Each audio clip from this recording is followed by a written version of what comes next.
Gold shatters 3,300 bucks an ounce. SB 33 shakes Texas and Disneyland's Club 33. Opening up, the EPA talks slashing chemtrails. Are we entering the Doge-fueled golden age? RFK Jr. stuns with bold autism study announcement. Watch the press room reaction. Private policing protector app is raising eyebrows, and even Fox looks a little nervous. Katy Perry's spacesuit sparks satanic ritual claims. Did Blue Origin just cross a line? The WHO simulates Arctic mammoth pox outbreak. Simulation or chilling rehearsal? This is Canary Cry News Talk, and the show starts now. The world is getting crazier. People are acting more and more insane. The end of the world is tomorrow. Tomorrow. There's only one thing to do when the world is falling apart. Listen to Basil and Gonz as they discuss this week's news events through the lens of Bible prophecy. You are listening to Canary Cry News Talk. You're listening to Canary Cry News Talk. Today is April 16th, 2025. We are live to tape on episode 833. And today, 33 and me. Signing on from off the grid, Razzle Dazzle. I'm your best buddy, Basil. And you are not crazy. Oh, good. I thought you were going to forget to say that I wasn't crazy, because otherwise I'd feel crazy. It's good My to be name is reminded. Gonz, director of the Age of Deceit films, your favorite Asian provocateur for Christ, live to tape in the metaverse to bring you the best news, which is the gospel message of Jesus Christ, while reporting the egregious with a well-rounded, biblically grounded take on world events and today's emergent phenomenon. It's all 33 all the way down, baby. Yeah. 33 above, 33 below, as above, so below. They just can't help themselves, Gons. They just can't help but use their favorite number to let everybody know that the plan, well, is going according to plan. Or not. It's a distress signal or a signal of success. It's a good point. on We who you actually talk have no idea, and anybody claims to know exactly what the number means. I don't know. Perhaps they're lying. Perhaps they just don't know, and they want you to think that they know. Perhaps they're... I don't know. But I do know for us, episode 833 just happened to be the next numerical number that we made it to. So that's very fun, very exciting. Yep. Goodness gracious, Gons. I'm glad you're back on the show. We, despite all of our best efforts, went a little long last episode, and... we missed you very much there at the last 10, 15 minutes. Well, I appreciate that. Yeah, I had a hard cutout, and, when there's a cutout and I can't stop the Basil train, I just have to jump off. I take a leap of faith outside, yeah. When you're together as long as we have been, Gons, you find ways to make it through the hard times. And, sometimes you just let your co-host just do what they have to do, and it's no big deal.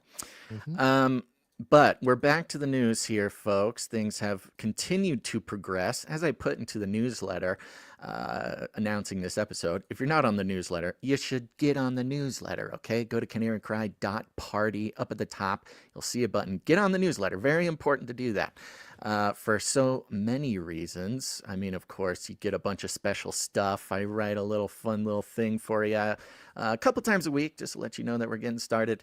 But there's also very important announcements, meetups, things like that. Go jump on the mailing list. But as I mentioned in the mailing list today, and as we're sort of discovering for ourselves, Gons, it's a different game. It's not 2012 anymore. It's a different game. It's not even 2020 anymore. It's a different game. Yeah. Curation. There has to be some, there's two ways that it could go. If you're on the advertising model and you are battling for eyeballs, you got to be first to tell the story. But here on the value for value model, we get the luxury of not to fight for first for the story, but to fight for first to be right about a story. Being able to let it simmer, watch things play out, not jumping on the first rumors. And so we hope you appreciate that as much as we do, because I think we discovered, Gons, long ago, that we don't have the talent, maybe, that other podcasters have. And that talent being, not coming out and admitting you were wrong about every week, about every story that we were rushed to get to air. It just doesn't sound like a fun way to spend our time. Is that what people do when they're the people that jump on a story real quick and they get it out there as fast as possible? Are they retracting or no, it's rescinding, a or? special talent to not feel like you have to come okay. out. That's I see. we have Sure, this thing sure. inside of us that like forces us to reckon with the idea that to rush a story onto the air, to jump on the hype train, to spread perhaps false rumors or false information, that keeps us up at night, Guns, and we simply can't do it. So that's why we wait. There's a few things today that we're very glad that we waited on. But I do got to say, Guns, I need to admit something. And I've been keeping this. I didn't mean to keep it a secret. I meant to come out and talk about this 2 weeks ago. Okay. I've been holding this secret deep in my heart for 2 weeks. And I just feel like it's the right thing, that I just need to get it out. I need to get it out there. And then we just need to move on and people can do with it what they will. Is this a safe space? Sure. For me Yeah. to do that? Yeah. Okay. Of course.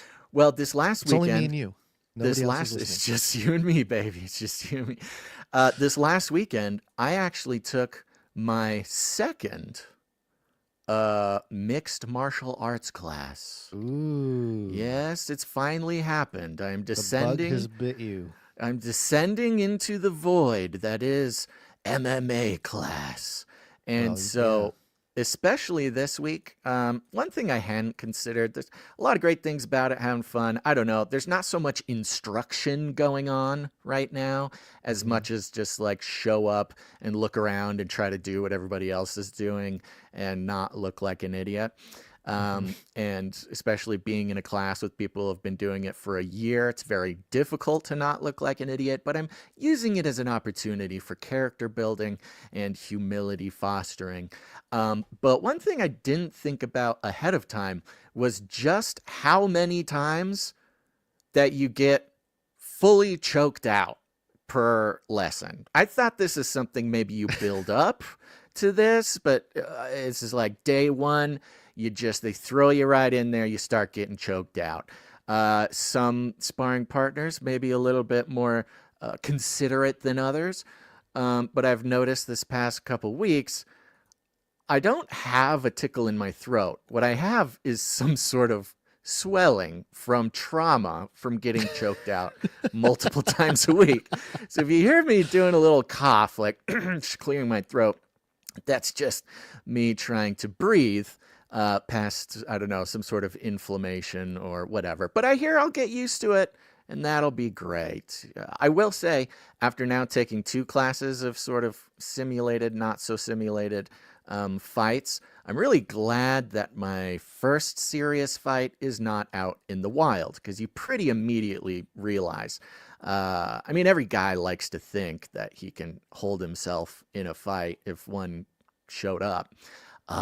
But not if the other guy has been taking MMA lessons. No, There's nothing you can do. A common man does not stand a chance against people who actually know what they're doing. Even just the minor amount of training of if your opponent has it and you don't, you're just done. So anyways, I'm working on it. There you go. I just had to admit it. I couldn't keep it a secret any longer. It just didn't feel right. Well, this is going to be share that with my family. Yeah, this is fine. You're following the path that was created by I don't know all the other famous people right now doing all the MMA stuff. So yeah, it's the roadmap to success. Apparently, roadmap to success. We will we'll do a fight. We'll schedule a fight. Who's on the list here? I could always take which Paul brother is it? Is it Jake Paul? Take the Jake Paul route. Paul. He's boxing though, specifically, isn't he not? Or is he doing more? Yeah, he did the boxing with Mike Tyson. I think he's also doing a little MMA. I have no idea. Anything I say has no value. So I say Tim Pool. I think you can take out Tim Pool. I have heard that lots of people would like to fight Tim Pool. I'm sure that he has lots of offers swirling around. Yeah. Okay, so there you go. All right, Gons. Well, we should probably jump into the news here in a second. But before that, of course, we are on the value for value model, which means we want to thank our executive producers here at the top of the show. Let's do it. Executive producers. That's right, folks. Executive producers. We're on the value for value model, which means we take no money from corporations, commies, or cartels, no advertising, no selling your soul for our own personal gain. Instead, it's a very simple system, value for value. We create as much value as we possibly can. Sometimes we succeed, sometimes we don't succeed, but it is our goal. And the understanding with all the Canarians around the world is that we will not exist if not for the participation of our producers. And the producers are people who say, yeah, I get value from this. I've gotten value from this. I plan on getting more value from this. So I'm going to put value back in. And that can come in the form of your time, your talent, or your treasure. Everybody's got a different way to put value back into the system. But our executive producers, they come in financially for $100 or more for any individual episode, which is why we thank them here at the top of the show. If you want to learn all about it, you can go to canarycry.support. I was looking up something. That's okay.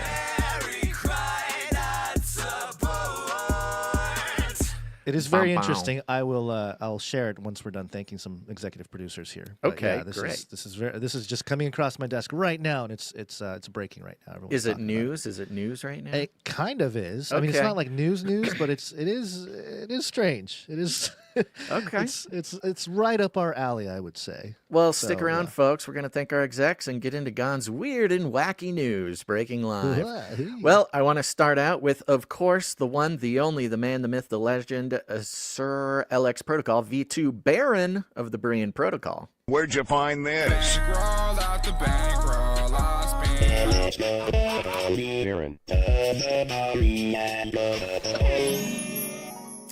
By the way, we had a very short list of producers at the time we started this episode, and just as we speak here, there are people coming in, so I'm going to try to do it as live as possible.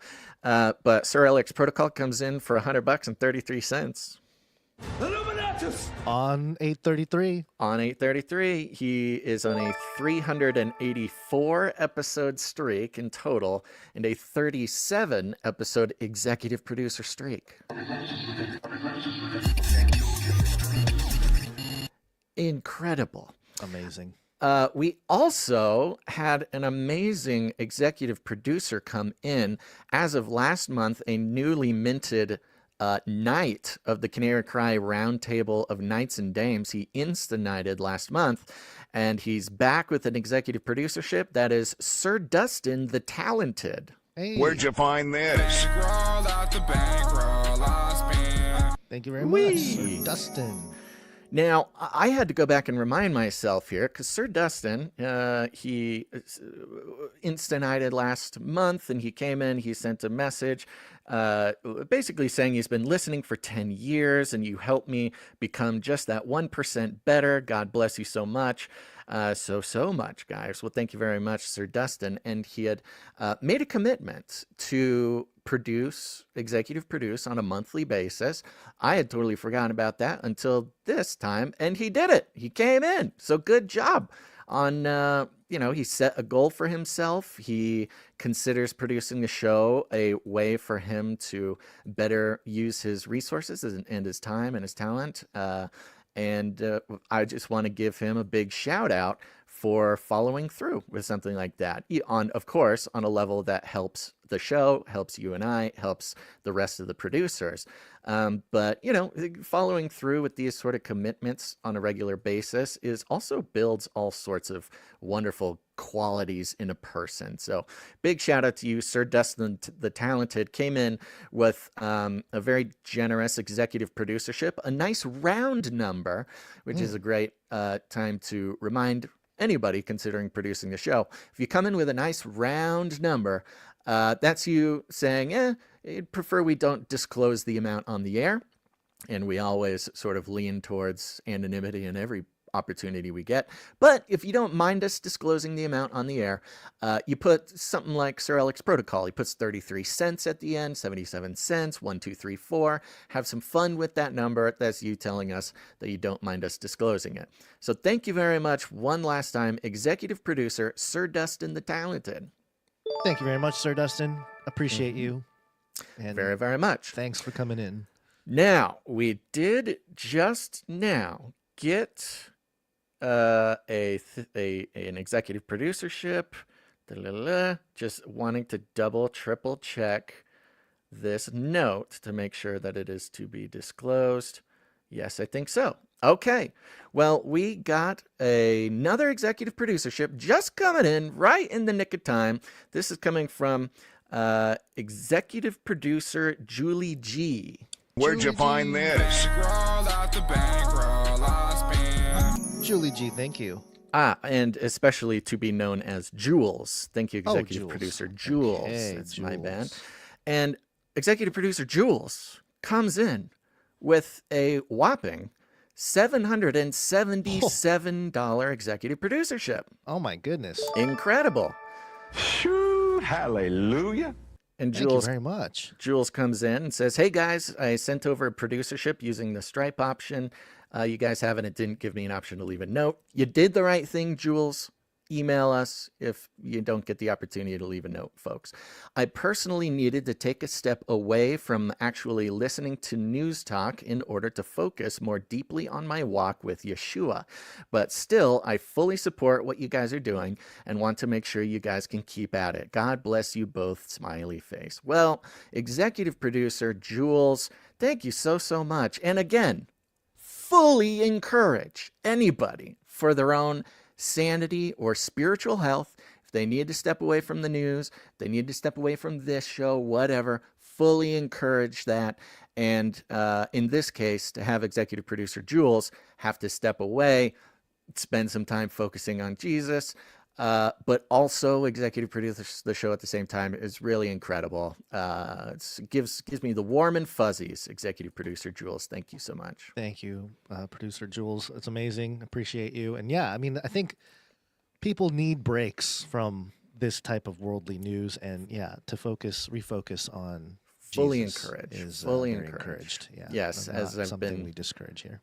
As I've been saying this whole year, as things get wilder and wilder, and we have no idea what the future looks like in a year from now, spiritual prepping, your walk, the state of affairs inside your spirit, your relationship with God, is the absolute number one, hands down important thing that you can focus on, and you got to do whatever it takes to do that. So big props to executive producer Jules. All right, one last executive producer coming in. Wow, this show started as kind of a sad day, and it since then has become incredible. So we have executive producer coming in for her second executive producership in a row. So we've got an executive producer streak here for executive producer Chelsea S. Where'd you find this? Chelsea S, thank you. Chelsea S coming in with $111. Oh, that's an 111. And she's on an executive streak? Is that Executive is that streak. Wow. She the first lady Incredible. to have an executive streak? That's a great question. I don't have I don't know that. that she is, but I don't have that data. I do not recall an executive streak before. We'd have to go to the books. Of course, we've got our scribe, our archivist, our wizard who might be able to go in our and check AI. our AI check the data on that. But certainly is the first woman executive producer streaker in a long while, if not the Yeah. first ever. So I have a feeling Dame Sarah has been on a streak before. Yeah, I think there's some other lady producers. That I'm have sure. done- But done it, Chelsea yeah. S, certainly at the top of that list. Thank you very much, executive producer Chelsea S. I Thank did you, not Chelsea see S. a note come in yet, but if one comes in or I missed it, please let me know. We'll read it on the show for you. All Okie dokie. right. Wow, that is great. Thank you so much to all of our executive producers. Again, we have the most incredible listeners and we have the most incredible producers. We don't even really like thinking of all of you, any of you, as listeners or audience or anything, because the show only exists because of the producers of the show who understand this sort of spiritual rebellion against the sort of beast system, mammon worshipping, advertising global theology, which I promise I won't go into here. But we really do see it as not only sort of an incredible rebellion against that system that forces you to work within the parameters that corporations sort of build for people like us, but also an incredible opportunity to participate in whatever God is doing. And we believe that what's going on here is aligned with God's mission for our lives in the show. And if you believe that as well, it's very, very impressive when people get involved with it. So thank you very much. Yes, thank you. Appreciate all of you. So there you go. There's the executive producers. We'll thank any other producers later on in the show. We have one last announcement, Gons. Okay. And this is regarding the other Sir Dustin. I believe it was the other Sir Dustin. Maybe I should pull up. Do you have the round table pulled up? Let's see. No, I do not. But I can get it pulled up real quick. Why don't you pull it up real quick? Because I want to make sure that... table. Okay, Yes. I'm scrolling. Oh, we got to do... we're looking for Dustin. The most So there's recent... Sir Dustin the Talented. It was Torstein. I believe it was Torstein. Torstein. Yes. Sir Sir Torstein. Yes. He came in with a yes. double Insta-Niter-ship. Man, I hope I have Right. this right. I will be very sad if I don't have this right, but I believe that is true. I think you're right. I remember Sir Torstein Yes. And offering a knighthood to somebody else. we threw it out there. He came in with a knighthood to be applied to some other producer. We put the shout out to everybody to however you can do it. Email us, text us, nominate a producer who is not yet knighted, who you believe should receive this knighting from. Yes, it was formerly Warrior of Yah, but now Sir Yes. Torstein. And you did. Boy, oh boy, you did. We got text messages flying in. We got emails flying in. And we didn't know exactly how we were going to do this. One thing, we don't necessarily want to do is like pit producers against each other in one way or another. Yeah. And there was a lot of really, really good nominations that came in. However, there was one producer in particular who got just an unending tidal wave of nominations, and not only nominations, but lots of people sending in their reasoning, other people like doing the accounting of this particular producer, like naming the things that they've done over the years, they're all the different ways they participate. Truly a locked-in member of the community who just happens to have not been knighted yet. And of course, for those who don't know, to be a member of the Canary Roundtable of Knights and Dames, it's simply a matter of producing the show with $1,000 or more over time or all at once, however you want to do it. However, yes, this one particular producer, it became abundantly clear that this was the one the community had chosen. And I would like to announce that here and now. I have not reached out and told this person ahead of time, and we're going to need to get a knight name from them. So we'll do this here, and then hopefully we hear back from them by Monday, and they will be, knighted on the show. But enough stalling. Who is it? Tell me. The anticipation is just melting me. The broad nomination, this particular producer, I don't know, I can't find other eloquent words to say it, but the individual is producer Psalm 40. Hey. Psalm 40 shall be knighted. That's right. You deserve it, buddy. I mean, Psalm 40 for many, many years has been producing in all sorts of different ways. And the community has spoken. So Psalm 40, congratulations. We'll get a knight name from you, and you will be knighted on Monday or whenever. Hey, there he is right there in the chat. There he is. Says, I'm honored. He's in there. There you go. He's always in. He's so consistent with producing, consistent with calling in on the call-in shows. He's always in the chat. He's, produced in every which way with art, time, talent, or treasure over the years. So thank you very much, Psalm 40. Yeah, we appreciate you. Okay, with that, sorry for that little extended period there, folks, but very exciting for the community. If you want to learn more, go to canarycry.support.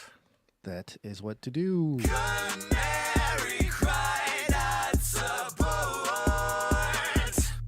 So Okay. the thing I was looking at, it's relevant to a lot of this, but let me just jump into that and then we'll cover some 33 stories. We will launch a new age. This is getting shared around everywhere. Basil, the White House, published an article titled Remarks by Director Kratsios at the Endless Frontiers Retreat. Whoa, okay. Yeah, the golden age of Endless. American innovation. Oh, boy. And if you've been around, I've ranted on and on about certain speeches made by certain individuals. One particular that really caught my attention over the last 10 years was from Douglas MacArthur at the graduation ceremony at West Point. In 1962, he talked about, we're going to control the weather. And, I can't remember all the things, but it was like all this crazy stuff that he was talking about, futuristic sounding things. And so I relate that type of speech to what we're seeing here from Director Kratsios, because he's talking about the golden age of American innovation. Okay. And in this speech, the thing that everybody is pointing out is the part right here where it says, you got to scroll down a little bit, we're capable of so much more. It talks about all the innovation that's been stalled since the 70s, of all the bureaucracy and everything, the technological this reads like a technocrat letter, by the way. Mm-hmm. But so the regulations and, it's just, it has not worked out. But we are capable of so much more.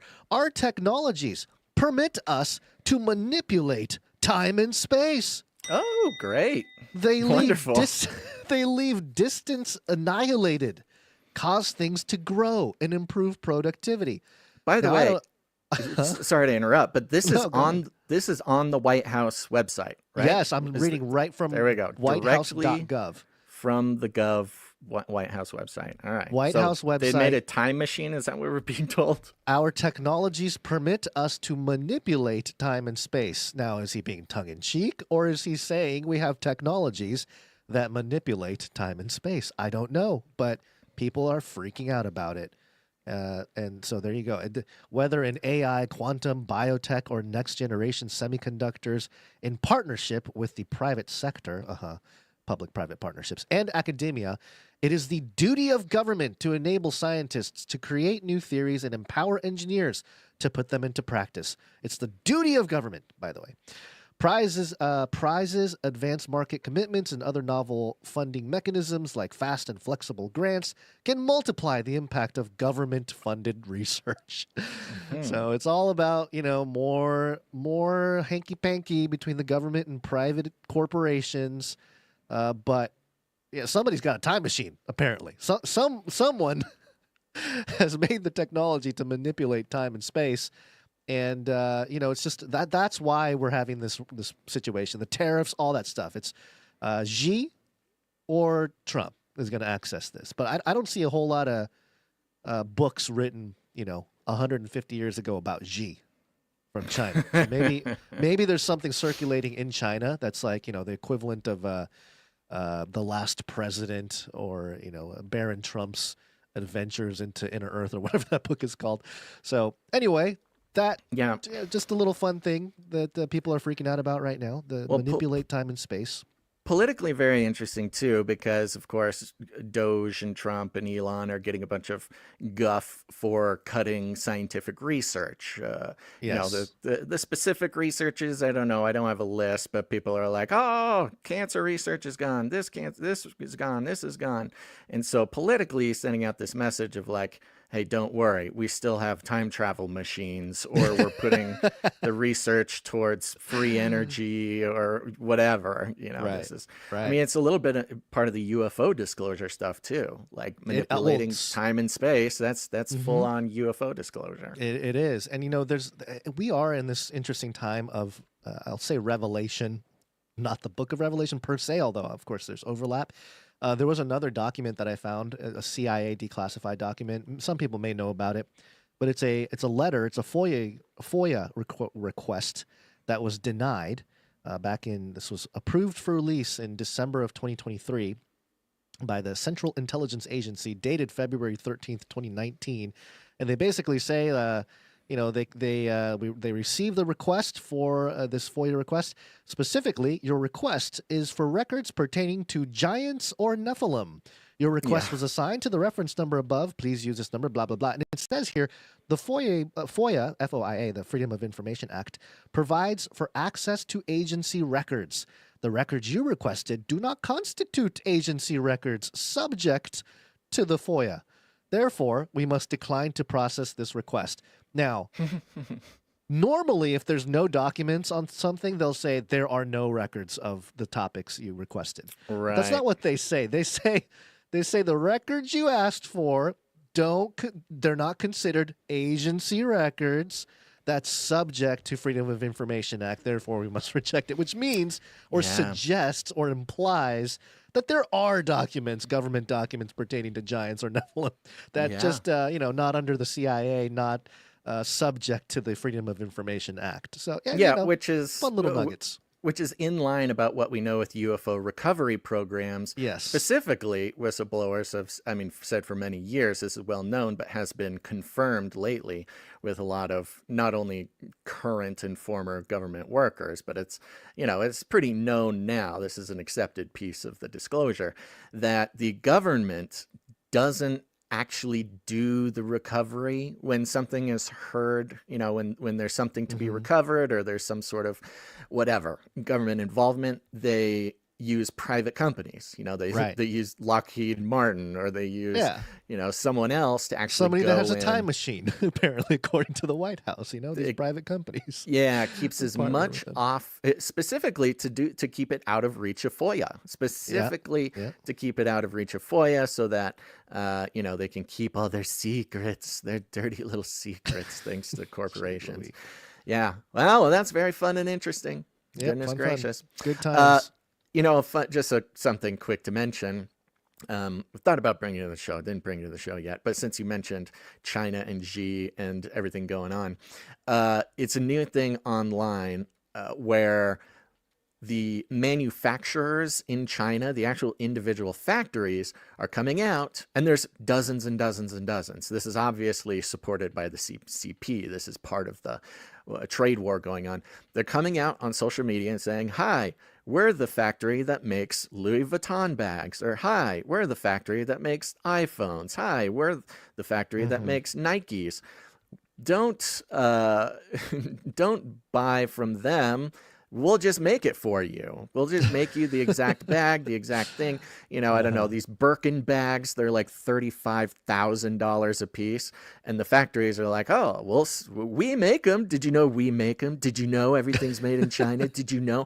Bet you didn't know. So come buy it cheaper. We'll sell it to you for $1,000, which $1,000 is still insane. And I'm just like, you guys really don't understand American consumer habits, do you? You really don't understand it. They think that's, and those on the left too are like, ha, look at that, Trump. China is telling everybody that they make everything and they're going to sell it to us. I'm like, bro, did you not know this? Did you not know that every single thing is made in a factory of China? This is not a surprise to anyone. This is, in fact, if you wanted to, you could go to China and buy these exact things. They're not knockoffs. They're just not officially branded. They'll come from the same factory. And it's like, oh, they got you, Trump. It's the end of the American economy because luxury goods are no longer going to be sold at luxury prices.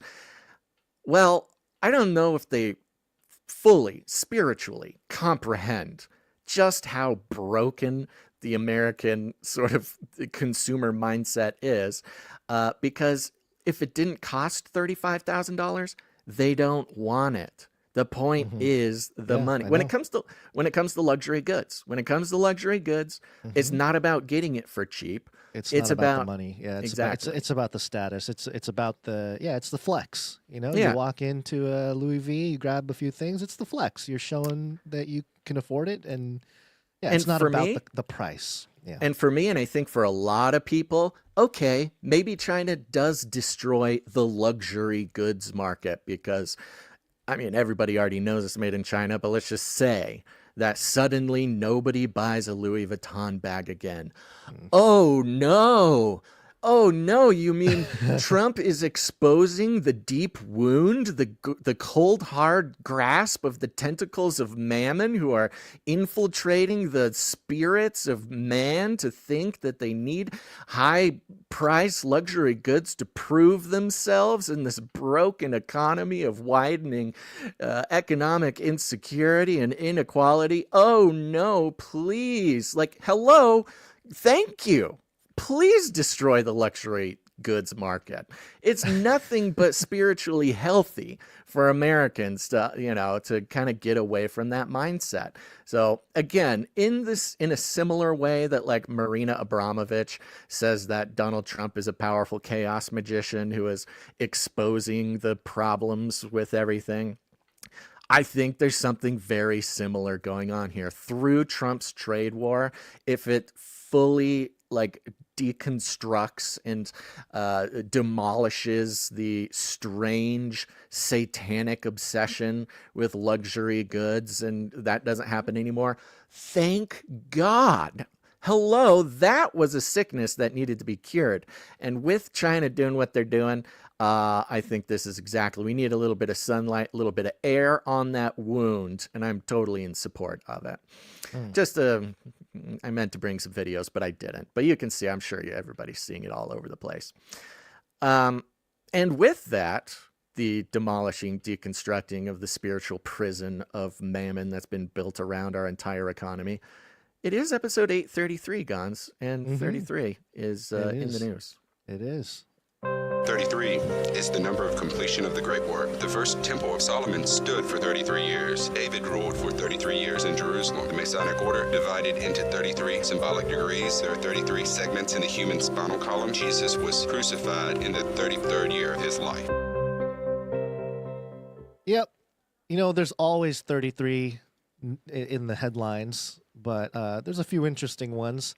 San Francisco Gate, yeah? Real quick, because there's always someone in the chat who asks, when it comes to 33, what do we know? We know it's some sort of messaging number. The number is very important to different occult schools of thought, including the Masons, Freemasons, very into 33. Kabbalah, and if you pay attention to the news, you'll see 33 pops up a strangely specific amount of times, connected to all sorts of broader, cultural trends and psyops going on. We do not claim to know exactly what 33 means when you see it attached to a story or a trend. I don't believe, a lot of people claim to be able to interpret it directly, but the point being is usually you are seeing 33 attached to a story in a way for a very specific reason that seems to be communicating something to someone. Back to the Freemasons hiding in plain sight, the communication via popular media, as well as the occult principles of magic, basically, which gives power to something via human attention. So that's why it's very interesting. You start piecing together where 33 shows up in the news, you can get a pretty interesting idea of what's being communicated behind the scenes. Right. And just like the jingle said, a lot of people consider 33 as an important number spiritually because they call it the age of fulfillment, the age that Jesus, walked and did his ministry and was crucified and rose again.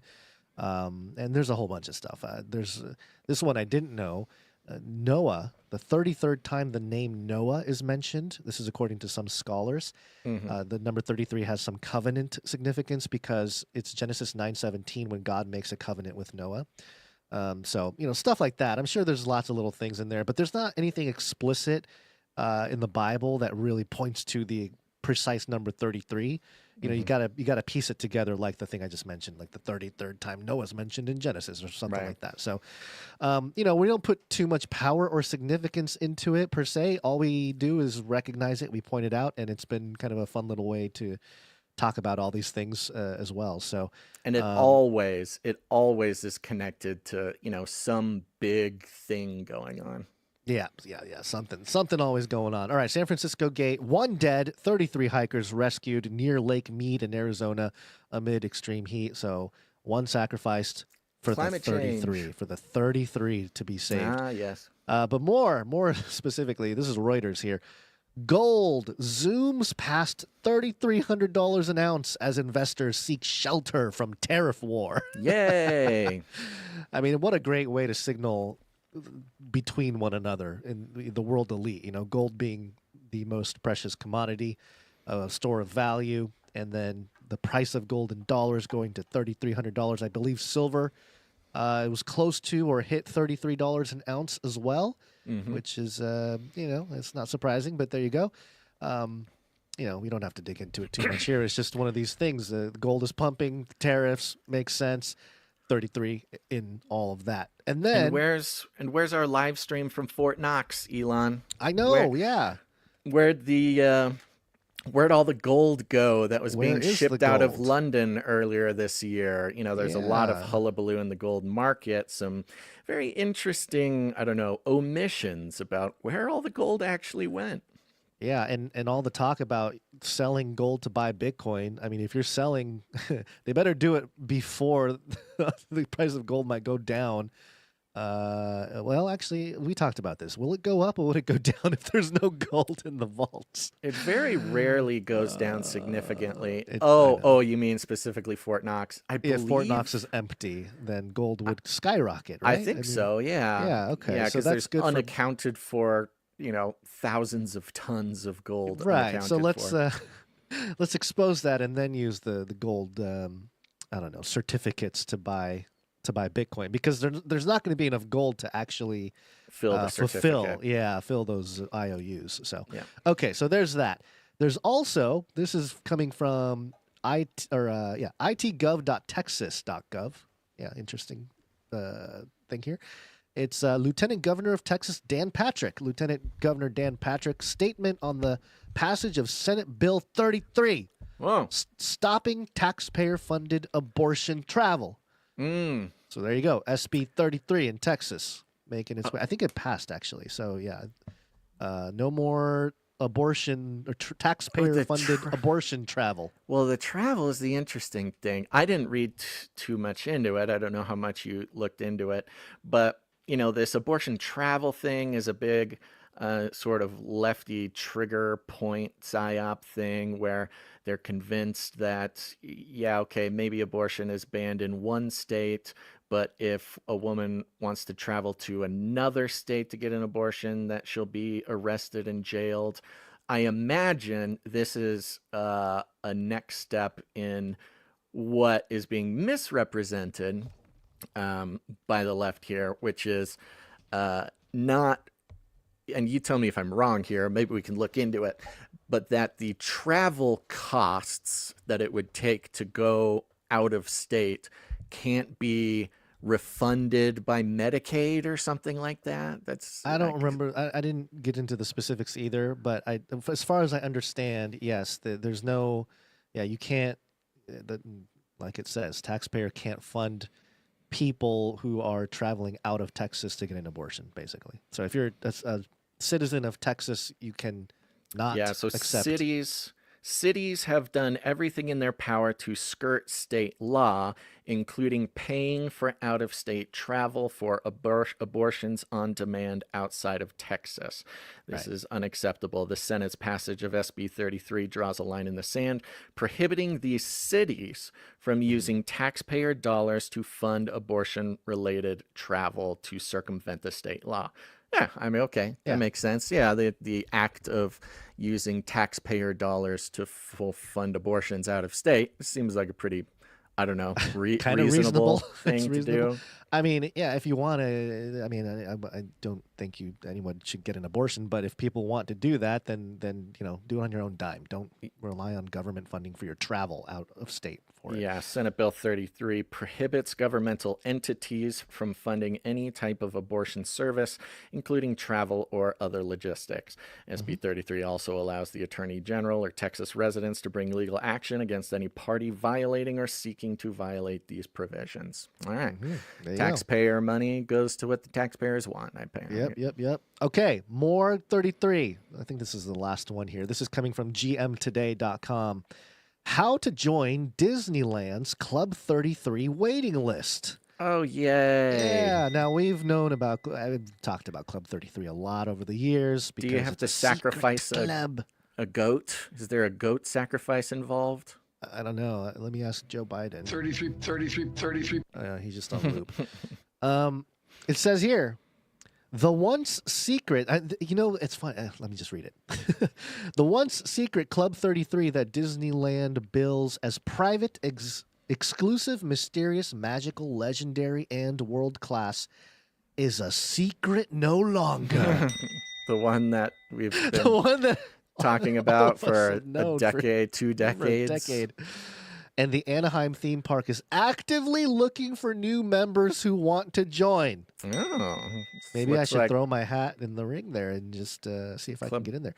Yeah, Club 33 is running into some financial troubles, it sounds like. Disneyland has broken the Fight Club-like cardinal rule of Club 33. Never talk about Club 33 by posting details about the secret restaurant and bar for the first time ever on the theme park's mobile app. It's official because it's on the Disneyland mobile app. Forget all the people who have talked about this for decades probably, or published it in books or magazines or made videos or whatever. So what is Club 33? It's the Disneyland app details the benefits of Club 33 and directs interested parties to fill out a membership interest form if they would like to join, but don't be surprised if you don't hear back right away. The Club 33 waiting list is list numbers in the hundreds, and it can take more than a decade to receive an invitation. Quote, Club 33 may contact you as membership opportunities become available, according to Disneyland website. Offers of membership are made at Club 33's sole discretion, according to the official Club 33 website. Disneyland's only recently added Club 33 information and new membership application link to the Disneyland mobile app, according to the Disneyland officials. A Club 33 new membership application link has been available on the website for nearly a year. Okay, tell us more about Club 33. You fill it out. Club 33 was inspired by the VIP lounge Walt Disney experienced at the 1964 New York World's Fair, where It's a Small World and Great Moments with Mr. Lincoln first debuted. The private Disneyland Club opened in May 1967, a few months after Disney's death in December of 66.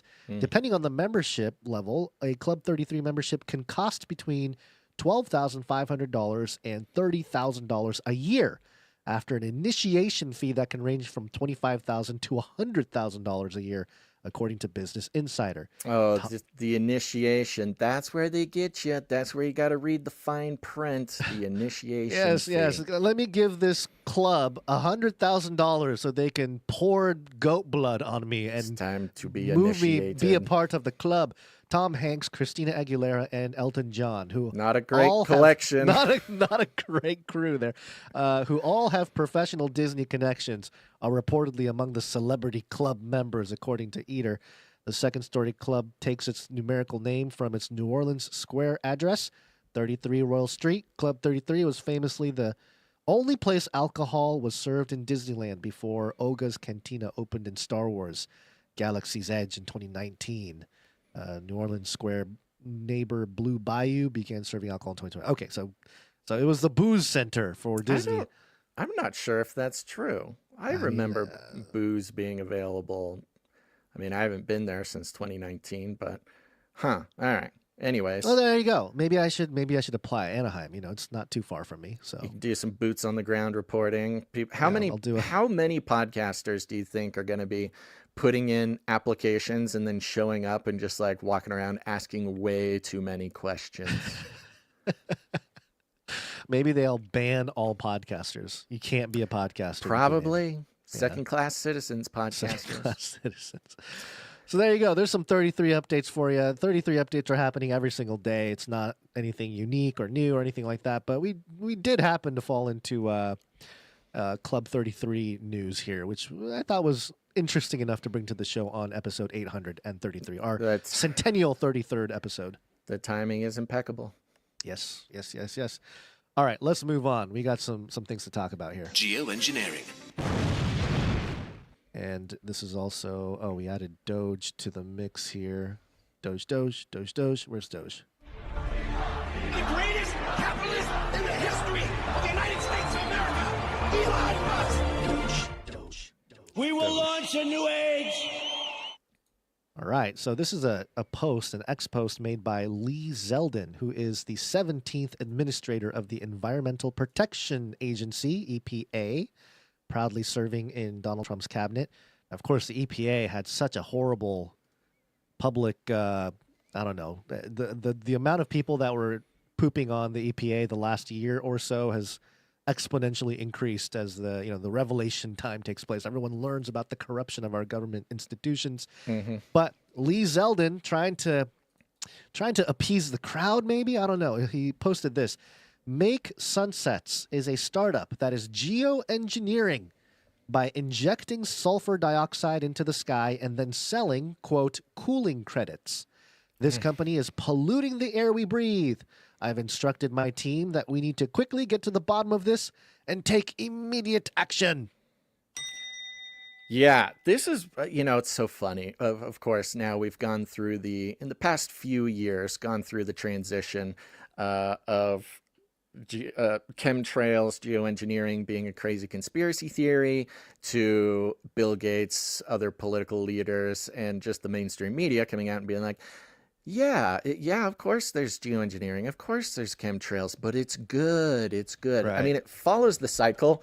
I mean, now you do this as long as we have, you get the cycle down pretty good, which is first they call you crazy, then they get mad, they call you dangerous, then they admit that it's happening, but say it's good that it's happening, and then, want to make it happen more. So this particular company been spraying the air for a long time, and it's connected to this sort of the new evil version of the liberal world order, which is the monetization. Of course, it's climate change. It's the climate change justification for not only polluting the earth, but monetizing polluting the earth, which we've seen this when it comes to carbon credits. Corporations can buy a forest, and because they own the forest, they're allowed to pollute more. This wacky, what do they call it? Natural asset company. Is that what it was? NACs, natural asset company, where a company can basically own nature and then sell carbon credits or credits of some kind based on the nature that they own, just because they're running out of things to monetize. And so you have either you can monetize invisible things like crypto, or you can monetize real things like the sun and the sky and the earth. It's a really twisted. We did a longer breakdown report on these natural asset companies maybe a couple years ago. But that's great. It's great that, we can just talk about it out in the open here and get mad at companies for chemtrailing us. Climate change. Thank you, Bill Gates. One of the people in the comments, I thought this was hilarious. They said, this is Dr. Etiquette, says, how does a startup company get a 200-year contract with a federal agency? Maybe Luke Eisman and Andre Song can answer. And they published the screenshot of what looks like a document that was signed or accepted with the federal government, the deal, and the dates of project. So first it says project or activity designation, if any, cooling Earth. Okay. Purpose of project or activity, reduce average global temperature. What, are you trying to start an ice age over there? Yeah. And then on the dates of project, date first actual weather modification activity is to be undertaken. That's like that's like bullet A. Like you got to put a date under that. So this is some kind of weather modification agreement with the government. It's February 12th, 2023. Expected termination date of weather modification activities, March 23rd, 2223. That's crazy. That's 200 years from now. It's Why would you even put that? Like, what's the plan? What are they planning? Like, are they planning to be around this company for It's 200 crazy years? for so many reasons. Yeah, Like yeah. first, a government getting a contract for 200 years, like that's like, like the royal family owning Florida style conspiracy theory stuff. And then yes, the certainty, like there's not even like a trial period. Like you don't want to do it for a couple years first. No, lock them in for a 200-year contract. It's insanity. Well, maybe they're hanging out with Jared Kushner. My generation is hopefully, with the advances in science, the first generation to live forever, or the last generation that's going to die. Yeah. If you can manipulate time and space, maybe it's not that they time travel. It's just they try to stop time from moving so that they're in a loop.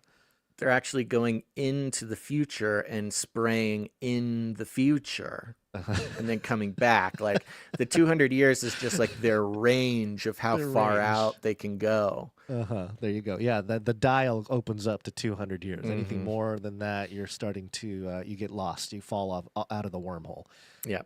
So there you go. There's some, again, a lot of themes here with things that were once occult are no longer occult. Occult means hidden. Right. They are now just openly esoteric. And I think that's part of the re-enchantment that we're experiencing here. So what's the deal? Are they shutting this down, or are they just bringing it to he wrote light? a letter. He wrote a letter. The head of EPA guy wrote a letter and said, we need to get to the bottom of this. And it's like, hey, why don't you? Yeah, I mean, there's a lot of people that have been looking at not just this company, but, projects like this. I mean, there was that one story from the company from Mexico. Didn't they get shut down? They were trying to usurp the. So, yeah, this is like ongoing. I think this is more than anything. This is trying to rebuild the trust of a government institution like the EPA, because they don't have zero. They obviously are not. Yeah, they don't have zero credibility. People don't trust. And this is why. Any kind of organizations. This is exactly why. Yeah. They deny that a technology ever existed, demonized anybody who brought it up, and then sign a 200-year contract. And they signed it in 2023. Like, yeah, I know. That's hello. I'm saying with the EPA, like this Lee Zeldin guy coming out and saying we need to get to the bottom of this type of corruption kind of thing. Right. That in itself is a PR campaign to make the EPA more trustable or whatever. Shut it down, baby. Shut it down. Yeah. Shut down, because we get to control the weather, not these other organizations that are trying to, or institutions or companies. So yeah, there's a hidden thing going on there too, I'm sure. Backdoor stuff that we can't see, but so along the same lines, of course, there's a lot of this going on, and people who were sort of pro Doge, pro all this stuff, they're having to sort of grapple with some more political implications of what's going on. And one of those is RFK. A lot going on with Mr. RFK. Yeah. There's some hullabaloo. We didn't really talk about it because I wanted to see what happened. But, there's all this hullabaloo, Ian Carroll, all the mainstream alternative media people coming out going, oh, there's blackmail, there's sexual blackmail. Oh, RFK, he's going to be blackmailed. Watch out. We're hearing he's going to be blackmailed. And then really nothing really came of it. It was this weird week period about 2 weeks ago when all that could be talked about was the alleged potential later maybe coming out sexual blackmail of RFK. We have not heard a whole lot about it lately, but it did coincide with an announcement that RFK tweeted. And he said, and the specific words are very important. I don't have it right in front of me, but he said something to the effect of, regarding the measles, the MMR vaccine is the most effective way to stop the measles. Now, you got to put this... You got to put this into the context of yes, RFK has for many, many years, put out the research and the whistleblowing efforts to connect various vaccines with various things. And the MMR vaccine was one of them that he previously had made a lot of comments about the dangers of, the testing of, things like this. So for him to come out and say, the measles vaccine is the best way to stop the measles, it's very specific. It's a very specific thing. And this is not what this story is about. But so there started to be a little bit of a turn on RFK, or maybe a little bit more of a hawk eye on each and every one of his things. Now, I contend, and I've heard it contended, that, of course, he's in a very strange political position, in a political position that traditionally has been controlled by big pharma, and, to the more conspiratorial mind, you don't mess with big pharma. Lots of bad things can happen if you start getting between billionaires and their billions, especially for a powerful industry like big pharma. And so, they go, oh my gosh, okay, he's saying the measles vaccine is the best way to stop the measles. He was getting all this guff. Of course, the media playing up the measles that's killing children and the unvaccinated measles children, which of course was the classic. It's just, you look at the data, it's just classic media running an operation rather than, something really to be too freaked out about. But it had put a lot of heat on RFK. Now, he did tweet, MMR vaccine is the best way to stop the measles. He did not say anything else. I think it's possible that perhaps it is the best way to stop the measles from spreading. That doesn't mean it doesn't do other stuff, because the MMR vaccine is precisely one that RFK had picked on previously. But a few days ago, Donald Trump had his, board meeting. It was a cabinet meeting, but it was done in a way that I've never seen before. Which is new for the American government, which is running it like a board meeting, where he is sitting at a big table. He had the whole cabinet sitting around a big table, and like a board meeting, they went person to person, making sort of announcements to the public. And this was RFK's announcement. Oh, I can't hear it. Gons? No audio for you? No audio for me. Is it getting to the chat? Chat, were you getting audio from that video? Let's see. Let me just do this. Stop sharing. Reshare. Oh, that's fun. We've got some fun trolls. Let's see. We'll look at some fun trolls while you figure it out. Okay. Yeah. White supremacists. Can you hear now? Trump is our role model. I don't hear it. Chat, Wheezy, do you hear it? Negative. No sound from the chat here. Let's see here. Permission for racist hate, violent scapegoating. As long as he's a Republican, we're good, right? And we're trying to refocus the press to get them to pay attention. That's working. Okay. All right. The best one, before I ban this person, the best one was, why don't both of you wear dresses? Pretend like you're women. Huh. Is an interesting suggestion. I don't understand it. I'm sorry you're having a hard time. But that says more about that person who made the comment. He's having a hard day. He's having a tough day. He needs to be seen. Go get some fresh air. Get some sun, get some vitamin D. Bye, sir. Yeah, don't worry. He's gone now. He'll have no choice but to go touch some grass. All right. Okay, here's RFK. And we're trying to refocus the press to get them to pay attention to the chronic disease epidemic as you've asked us to. We have now 38% of American youth are pre-diabetic. This was unknown 30 years ago. Every child that becomes diabetic, there should be a headline about them. We have 100 million adults who are pre-diabetic or diabetic. And we have, we have now the autism rates have gone from now most recent numbers we think are going to be about 1 in 31, 1 in 20, so they're going up again from 1 in 10,000 when I was a kid. And we are going at your direction. We are going to know by September. We've launched a massive testing and research effort that's going to involve hundreds of scientists from around the world By September, we will know what has caused the autism epidemic, and we'll be able to eliminate those exposures. So big. Think of that. So it was 1 in 10,000 children had autism, and now it's 1 in 31. Not 31,000, 31. That's a horrible statistic, isn't it? And there's got to be something artificial out there that's doing this. So you think you're going to have a pretty good idea, huh? We will know by September.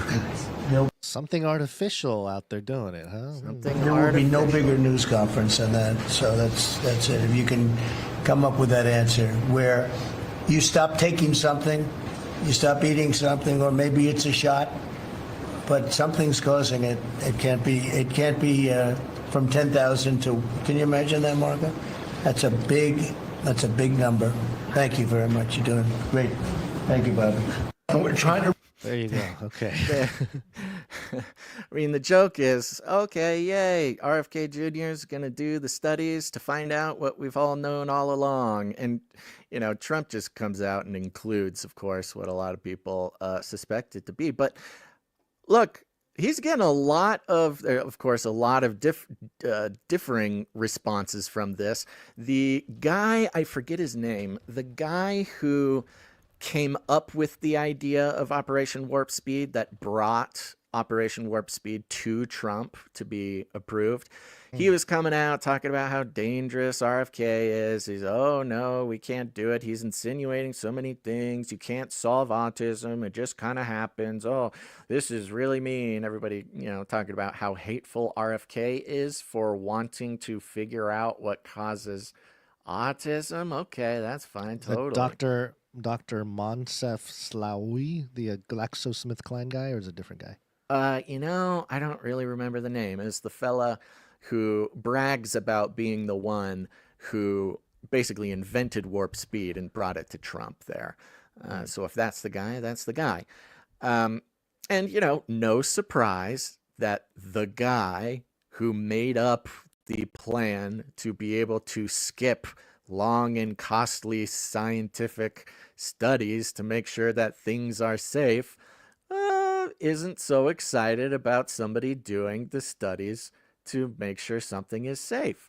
And again, the criticism to RFK comes out, how can he do it by September? That's impossible. You can't do it by September. You can't do scientific studies. You can't do safe scientific studies that fast. Wait a minute. I think I remember a time when scientific studies were shoved through a little time portal and exactly distributed to the people very quickly. Yes, the beautiful revealing of the hypocrisy of the guy who invented Operation Warp Speed, saying that speeding through studies is not safe and not okay. So, you know, again, RFK sort of in the spiritual atmosphere of this entire administration is giving those who may not be have everybody's best interests at heart, an opportunity to expose their sort of hypocrisy there.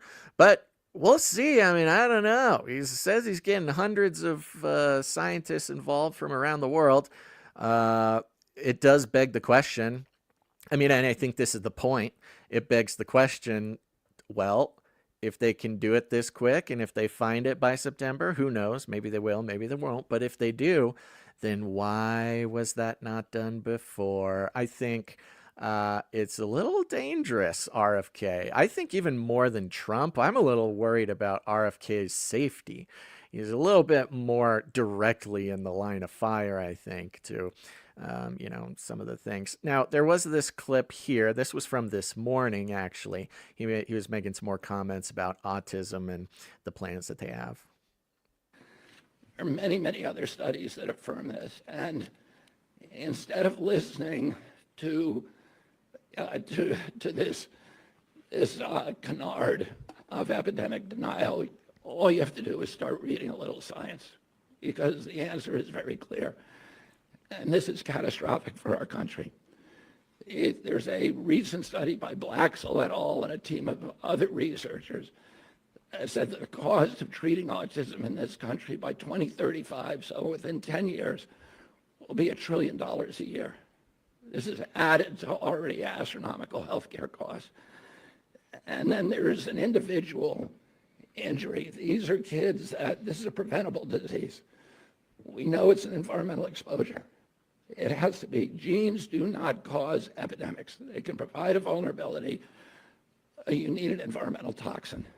And Irva Hertz-Pachoda pointed out that because of this mythology, that the amount of money and resources put into studying genetic causes, which is a dead end, has been historically 10 to 20 times the amount spent by NIH and other agencies to study environmental factors, to study exposures, to study external factors, and that's where we're going to find the answer. This is an individual tragedy as well. Autism destroys families. More importantly, it destroys our greatest resource, which are our children. These are children who should not be suffering like this. These are kids who, many of them were fully functional and regressed because of some environmental exposure into autism when they're 2 years old. And these are kids who will never pay taxes. They'll never hold a job. They'll never play baseball. They'll never write a poem. They'll never go out on a date. Many of them will never use a toilet unassisted. And we have to recognize we are doing this to our children. And we need to put an end to it. And I think I'm going to have Walter Zaharodny, who is... He goes into what he's going to do about that. There was a question about his voice in the chat. Yes, his very famous voice. I have heard him talk about his voice, and, you know, I don't know whether it's true or not, but he gave the explanation on a podcast I listened to once that his voice was actually a result of a vaccine injury in the 90s. That is the explanation he gave. And of course, that is kind of lines up with the timing of his interest in autism, stuff like that. Again, that's just what he said in a podcast I listened to once.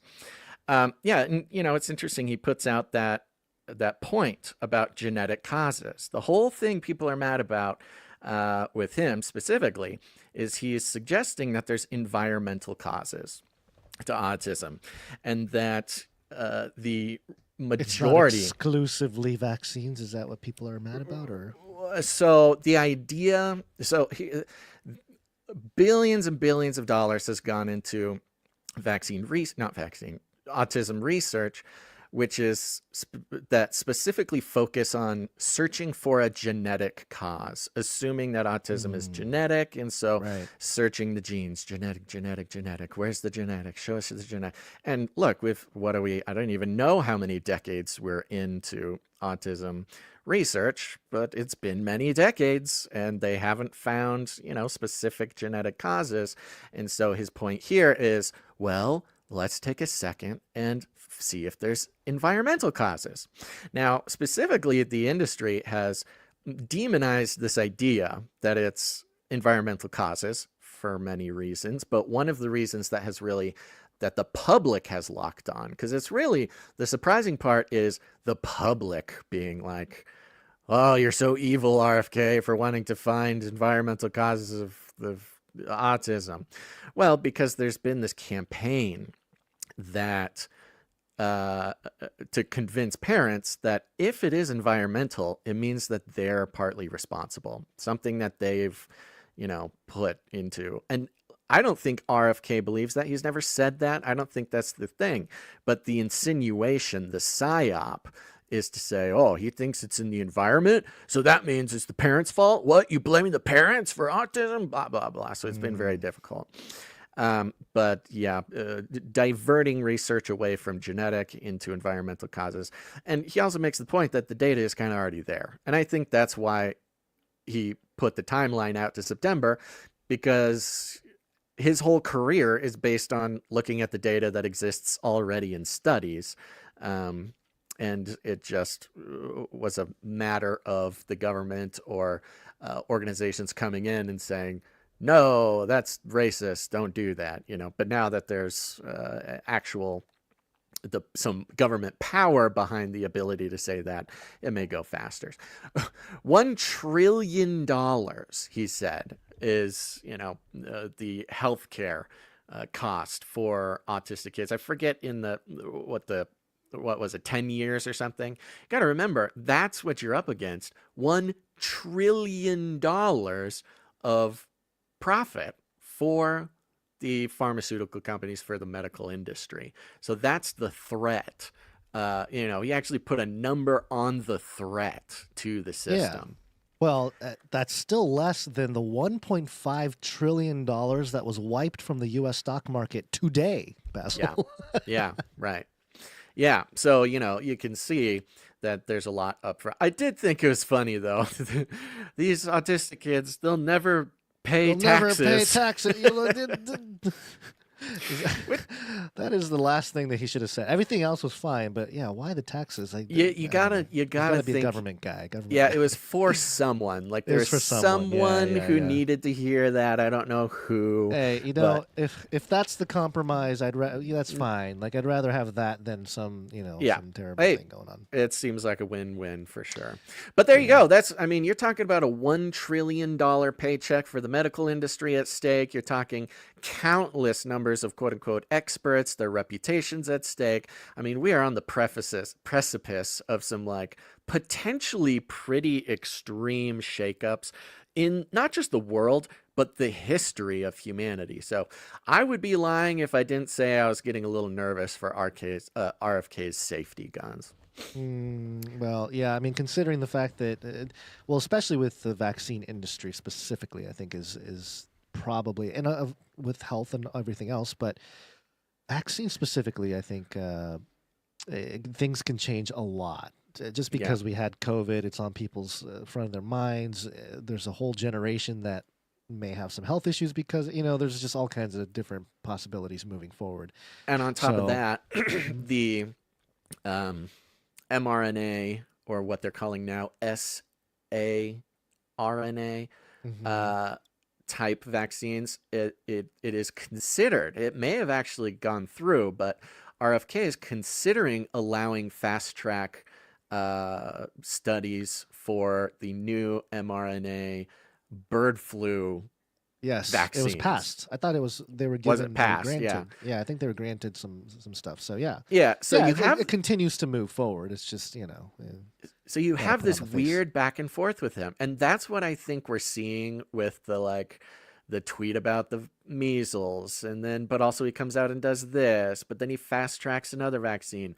It feels like he has to walk this extremely thin line between, doing what he wants to do and also not getting disappeared by, the the threats. We've come a long way, Basil. Remember stuff like this? Vaccine, number one way. Guy saying that I am vaccine. This is in a debate for the governor of California a few years ago. And then we had de Blasio. I'm getting a very good feeling about vaccination right this moment. Vaccination. I mean, I guess it's better than that, what we got going on. But you're right. I think he should look out for his life. If there only was some kind of service or company that can help protect our national treasure, RFK Jr. Yeah. Well, I think actually I've got an idea for him, Gons. There's a new app going around. The Beast system is delivering. And let's play this clip here. This is from TikTok.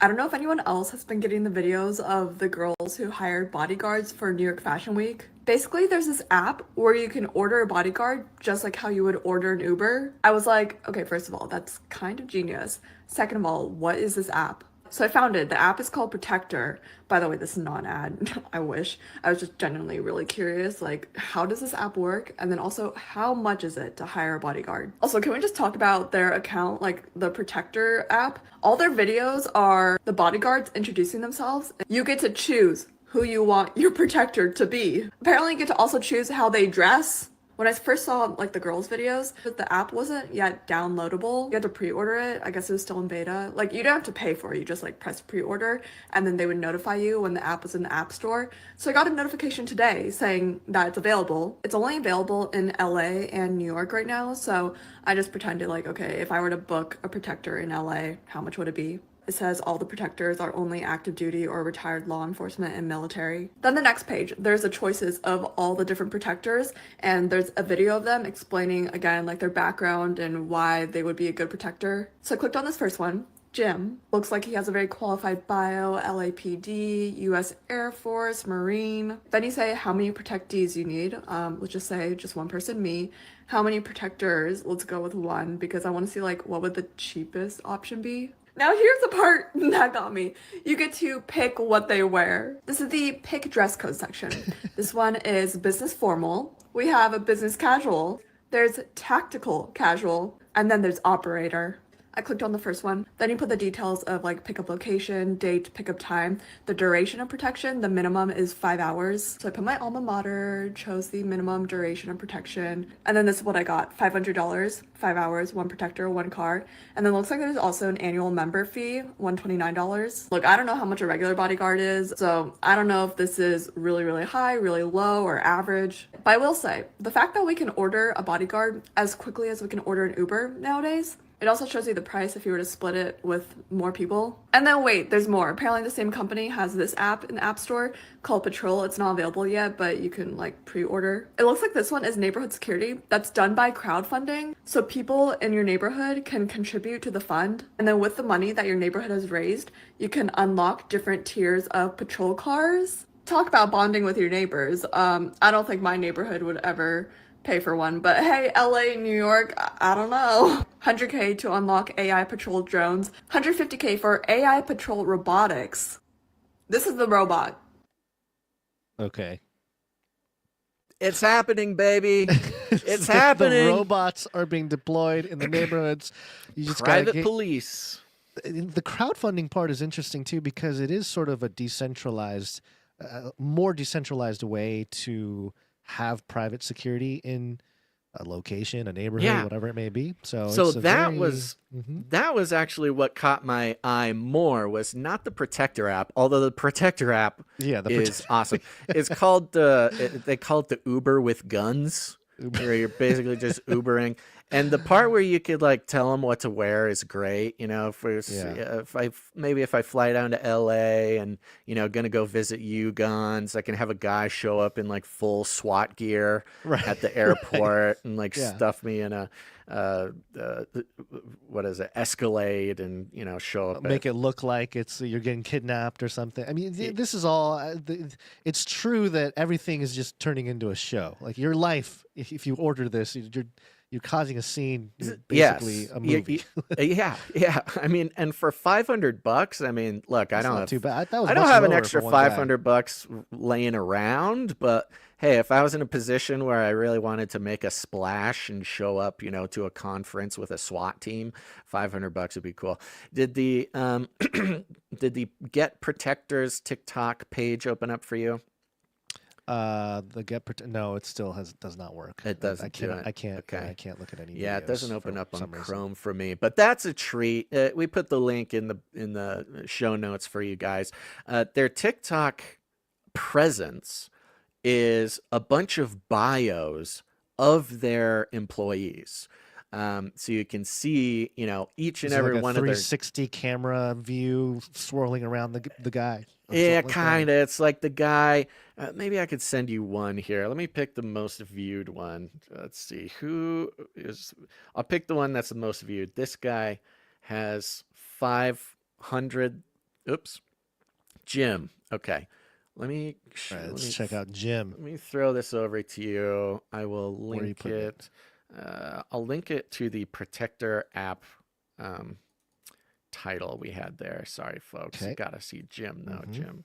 This is the guy. Apparently, Jim is getting all the business. So there you go.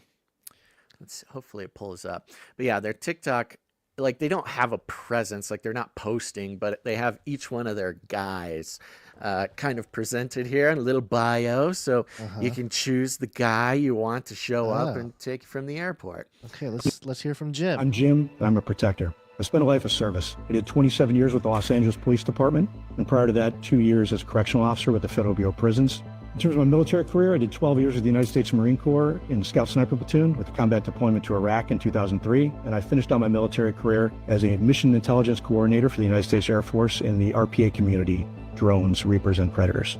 A protector isn't a security guard or a bodyguard. We're all law enforcement, prior military, military special operations, or often both. We're trained in tactical combat casualty care, risk mitigation, risk assessment, and site assessment. We spend our careers heading towards danger, but we're also trained to extract ourselves and our protectees from dangerous situations. We will be available in New York City for booking, serving you with quality and qualified protectors. Protect me, Jim. Protect me, Jim. Extract me.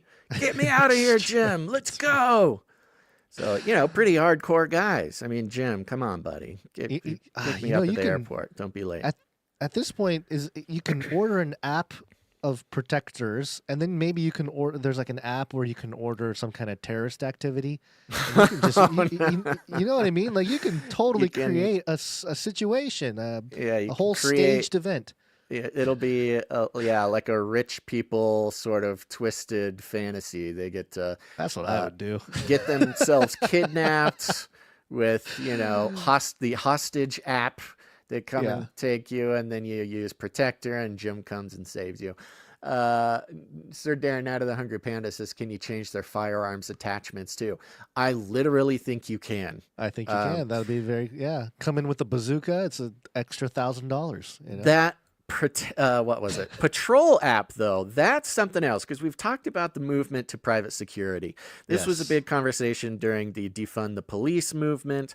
Of course, this is a sort of a libertarian sort of idea. And look at this, the free market showing up, filling the need, where, you get together with your neighborhood and you crowdfund. So I don't know, exactly how big your neighborhood is or whatever, but if you can get together with all your neighbors and get 150 grand a year put together, you can have robot dogs patrolling your neighborhood. We're going to see this. Guaranteed. Drones. I mean, we don't even need to put it in the red book at this point. This is happening the gated community is going to be seen as just you mean gated communities didn't have the Protector? What is it called? Yes, right. Private Act or whatever. You didn't have the robots running around. You didn't have don't robots, have your own the AI. crowdfunded robots guarding your neighborhood. What kind of world were we living in before? So that'll happen in the next 10 years, I would say. Oh, I think 1 year. You think next year we will have entire neighborhoods with. I do. Yeah, I do think. right. I mean, the app is here. I don't know if it'll be a lot of them, but I think this time next year it will not be unheard of for probably a nicer neighborhood in your area. LA. Well, they won't make a big deal about it, but if you find yourself rolling around in there, you'll see black Escalades, you'll see drones kind of cruising around, you'll see robot dogs, and it'll just start getting more. I mean, from what my hunch has been this whole year, and I keep talking about it, how this is it. This is the last year before we're in the next phase of humanity here. I'm very convinced that this won't be sort of unheard of in the next year or so. I mean, you can do it now. Yeah, you can. And what's that? How many people you think live in a neighborhood? Do you think that's 200 houses? Is that like 100 houses? Ooh, that's a good neighborhood? question. I have no idea. I am a very inexperienced and impotent real estate guy. So I know nothing about real estate. So that's my a bad question for me. Yeah, my guess would be that, like, I don't know, a neighborhood is constituted of, between 100 and 200 houses. Probably. That sounds about right, yeah. And, if you could get each person on the block to give $1,000, boom, there you go. And that's nothing, especially if you're in a nice neighborhood. That's probably less than your HOA. Yeah, but what if we're going to have problems? What if these robots take out the neighbor's friend, the kid's friend or something. There's just it'll be weird. I don't know exactly what it is, but it also kind of gets rid of the need for HOA too, because security that would be like a HOA expense for a nice neighborhood. Right. But if you get together with your neighbors, $1,000, what is that? $100 a month? Everybody puts in less than that. $900 a month, and you get robots patrolling your streets. Yeah. It's simultaneously totally dystopic, totally expected, but also, as it has to be, the transhumanism, technocratic populist future. It is a little cool. It wouldn't work. They wouldn't take over the world if it wasn't a little cool. I mean, the kids riding on the backs of robot dogs, that's not going to happen until, you got the patrols there, and then the kids are playing with them, Yeah, well, Sir Darren makes a good point. We'll have the digital ID verification scanner guns. Oh, nuts. That was a story I meant to bring. Okay, I'll bring this story stronger next time, but Real ID. There's been big updates on Real ID. There's a chance that you will need Real ID or a passport to fly domestically by May 7th. I want to dig in deeper. I'm not quite buying a lot of the hype that I'm seeing on social media, but we'll dig in a little deeper. Did you want to play this clip of? Yeah, let's play the little. This is Fox. If we're looking at like mainstream responses to protect your app. How long is it? 49 seconds. We can play 49 seconds. It is being called Uber with guns. Angelinos can now book a ride that comes with an armed security detail through the Protector app. This on-demand service features gun-carrying former military or law enforcement professionals. You select the number of Escalades for your personal motorcade, plus the type of uniform your armed guards wear, ranging from business formal to full-on SWAT attire. What? Protector service costs $1,000 for one guard and one car for 5 hours, plus an annual member fee. The service is also available in New York. The guy was like, what? I know. Protect what? He sounded so surprised and so disturbed.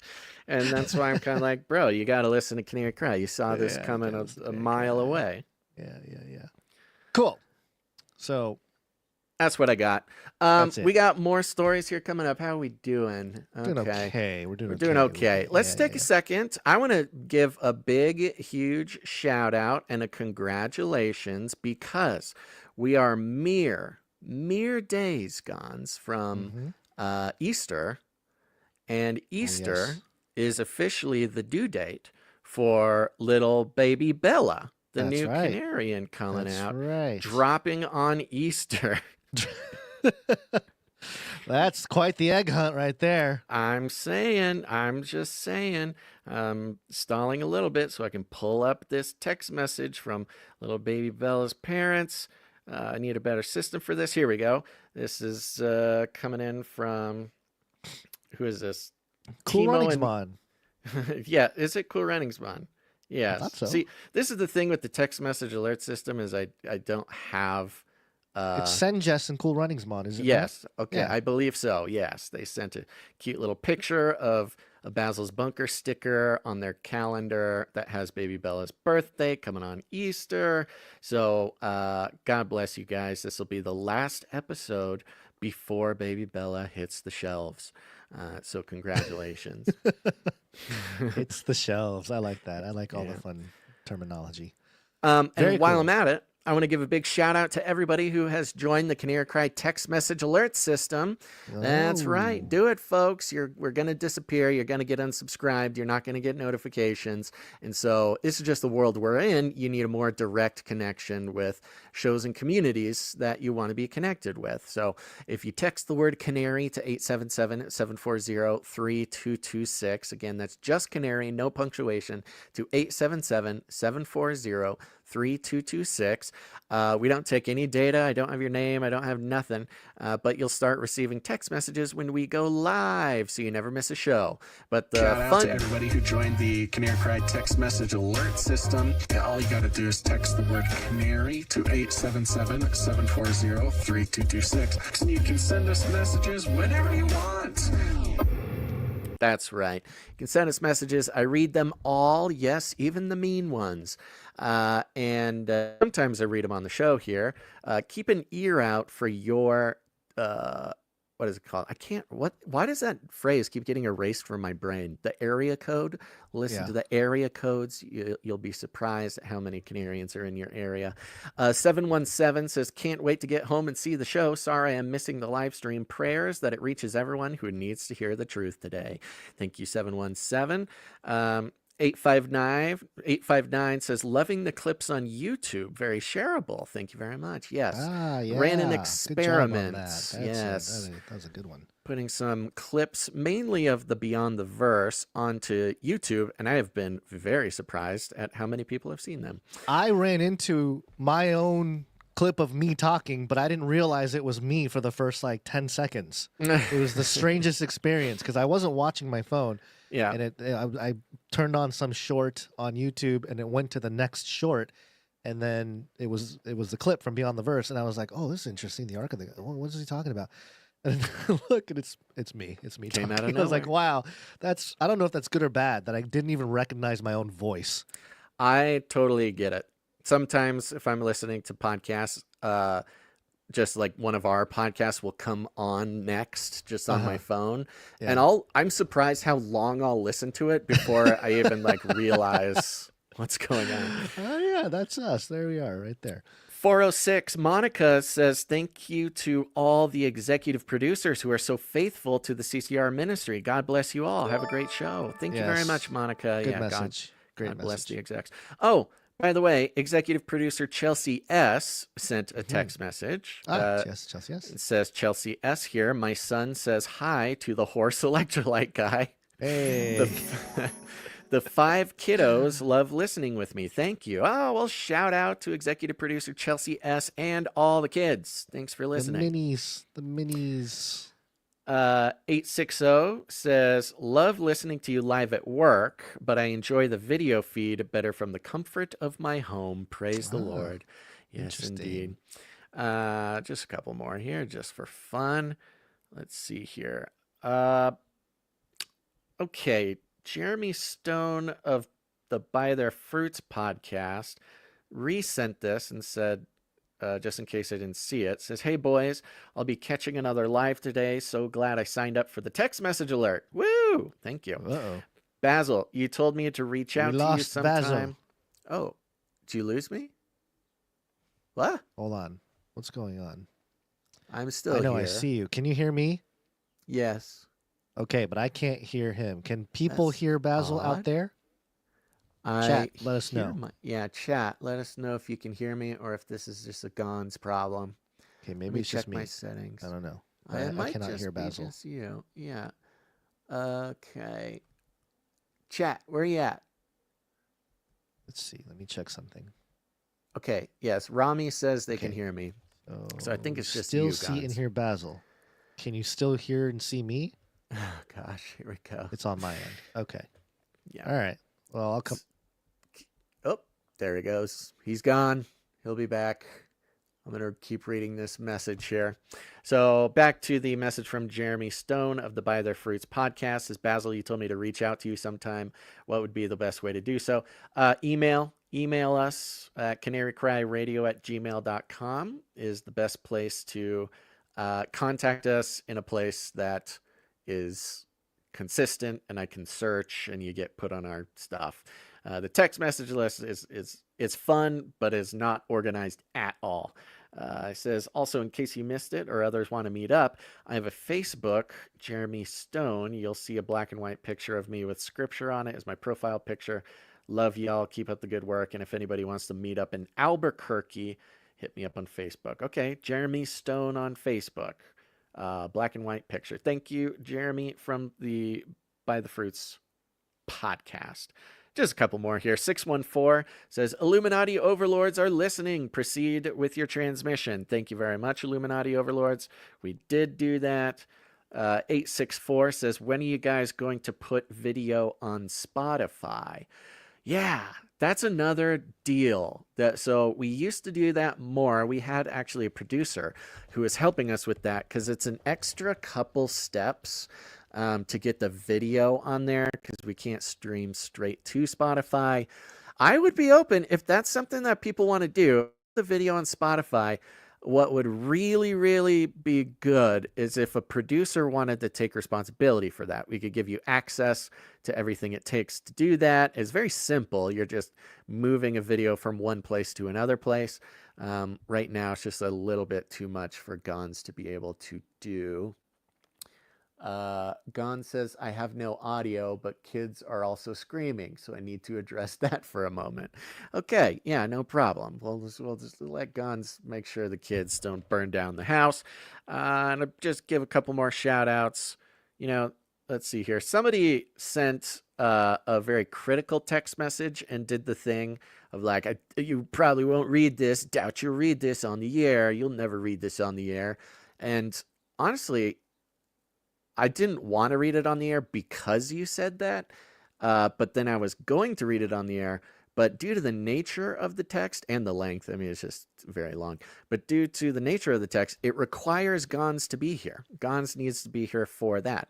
And it so happens to be that Gons is not here, so the timing is bad. So I'll try to do that later. I really did want to read your very critical text message, but Gons isn't here. So one last one. 469 says, really appreciate the show. We'll send a longer message later, but thanks for all you do and appreciate y'all getting into scripture more as of late. Keep it up. Max W.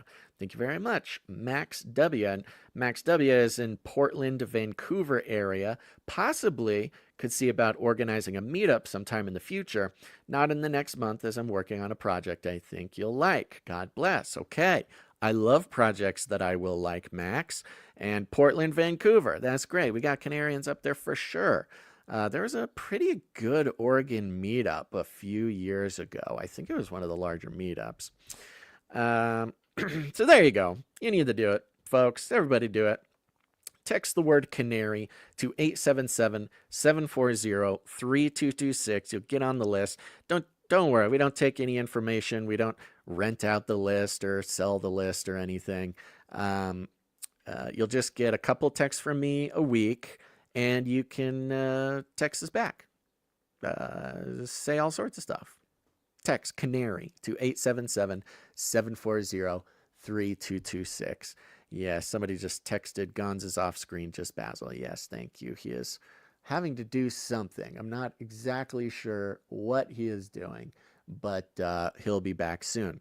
So with that, I will get into it. I want to take a second and thank some producers who are coming in, making this show possible. God bless you. Again, we're on the value for value model. You know this. You love it.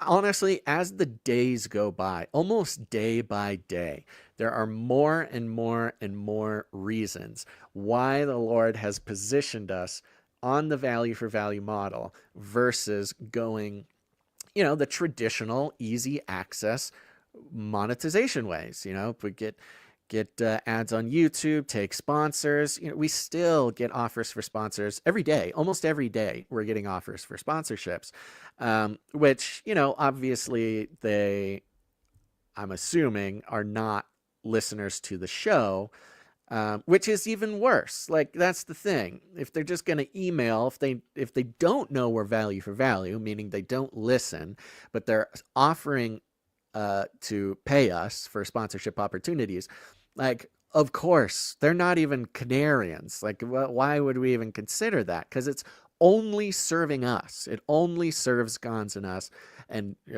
Gons and I. And, that's totally different than Canarians who are putting together projects for other Canarians to support the show, kind of like Cage Rattler Coffee, which we'll get into in a second. So, we are moving into this very interesting area. We are and will always stay value for value, and we will probably still continue to get offers for sponsorships forever. It's just kind of the thing. It's fun. It's a little bit, what's the word? Encouraging, maybe not encouraging, flattering. It is a little flattering because, of course, a lot of times we consider ourselves, maybe a little more niche than we traditionally would like to be. But the fact that sponsors keep wanting to throw money at the show, yeah, it's a little flattering. But anyways, we're all in the value for value. It's very simple. We do not serve corporations, commies, cartels, governments, NGOs. Nope. All of our 100% of our finances come from individual human beings like you, generous and productive with what God has given them, with their time, their talent, or their treasure. I mean, truly incredible people. And that's why we like to thank them here on the show. We have some producers who came in beneath the executive producer amount, which means under $100, but over $7.77, which means they have a note to be read on the show. I want to start by highlighting producer Tabitha. Producer Tabitha came in, joined the supply drop, $33 a month, and will now start receiving the supply drop in the mail every quarter. We're putting together, designed by artists, producers of the show, packaged by producers. The whole thing is producer-led, and it's specifically to serve producers of the show. This is that parallel economy that is going to become more and more important as we move through whatever craziness is happening. And you can go to Canary Cry support drop, canarycrysupply.com if you think, hey, I'm getting value, I want to continue to get value, and I know that putting value back in is the only way to ensure that. For $33 a month, you'll start receiving as a free gift every quarter a big old package of very cool stuff. We're going to try to give people a heads up about what's in the next supply drop ahead of time because we're not professional marketers, and apparently we're supposed to do that. But thank you, Tabitha. Fun story about Tabitha. Tabitha was actually signed up before, but it's sort of a classic thing with PayPal is that every year, for whatever reason, they will just kind of stop people's subscriptions without telling them, without telling us. They just kind of stop doing it.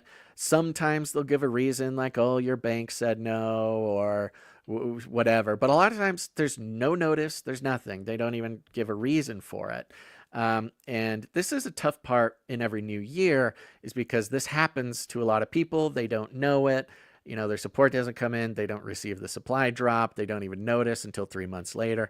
So highly recommend people go check your supply drop, go check your PayPal, go check your card, whatever you use to sign up, and just make sure that you're still signed up because we don't want to miss out on sending you something. So thank you, Tabitha, for coming in, making sure that happened. Next up, we have producer The American Hobo. The American Hobo is back on a 3-episode streak, which means The American Hobo's heating up, which would have a jingle we'll play you when Gons gets back. American Hobo comes in for $23.32. Again, thank you so much, The American Hobo. Love to thank you for your faithfulness the past few episodes. Next up, we got producer Tyler B. Producer Tyler B comes in for $11.11. 11.11. That's a jingle there for you. Tyler B says, hey, I have a request for the Canary Cry calendar. Okay, Canary Cry calendar, the most favored treasure of Canarians. Every year, it comes with the supply drop. Sign up for the supply drop in the last quarter of the year. You get the Canary Cry calendar. It is a beautiful piece, put together custom, chock-a-block full with scripture and funny moments in history, secret society related moments in history, anniversaries, also conspiracy related, UFO, space program related. Just a calendar chock-a-block full of the most entertaining possible things that you could have on the calendar, including memorable dates for the show. But Tyler B says, I have a request for the Canary Cry calendar. Can we add the biblical feasts? I, and probably others, celebrate Passover and not Ishtar, so it would be cool to add that to the calendar. Anyways, love you guys, and I'm praying for all of you. Well, we'll certainly make a note of that. We'll send that on to the calendar committee. I was under the impression, I don't have my calendar within arm's reach, or else I would check this. I was under the impression that the biblical feasts were already on the calendar. but maybe not. Maybe just some are and some aren't. We'll check into that. Thank you very much, Tyler B. And next up, we got, CageRattlerCoffee.com. CageRattlerCoffee.com. Yum.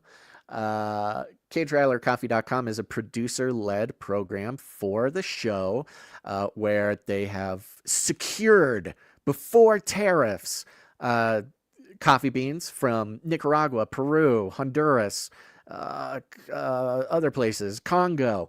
And we have our very own, very talented, very hardworking and loving coffee roasting producers who roast coffee just for the producers. You can go to CageRattlerCoffee.com. You can get the Nephilim Hunter Dark Roast. You got the Emu Wrangler Medium Roast. You got all sorts of stuff going on over there. Honestly, people cannot stop telling me how much they love this coffee. It is... it's maybe the number one thing people text us about is how much they love the coffee. People are going back for their seconds and thirds. And we try to keep, CageRattlerCoffee.com, is keeping prices competitive. It's really tough for like this small batch type of thing. But the thing you can know for sure is that every bag of coffee, a portion of that goes to support the show. And this is... instead of getting random corporations, random people to advertise their product, to control your mind, to play a part in the psyop for our own personal gain, we have producers coming together, making a system to provide this parallel economy type of thing for the Canarians, for Canarians, by Canarians. And of course, you need what coffee are you drinking if you're not drinking Nephilim Hunter Dark Roast? Like, what's even the point? On the topic of that, let's see here. Rami in the chat says, if you can find good sponsors, I wouldn't even be against it as long as they are not Masonic. Yeah, that is the tough part, isn't it? Rami also says, Nephilim Hunter is my favorite. I must order it. That's right. Go to CageRattlerCoffee.com. Go get more Nephilim Hunter. Yeah, it is an ongoing conversation about what does it mean? Like, what is value for value? What is?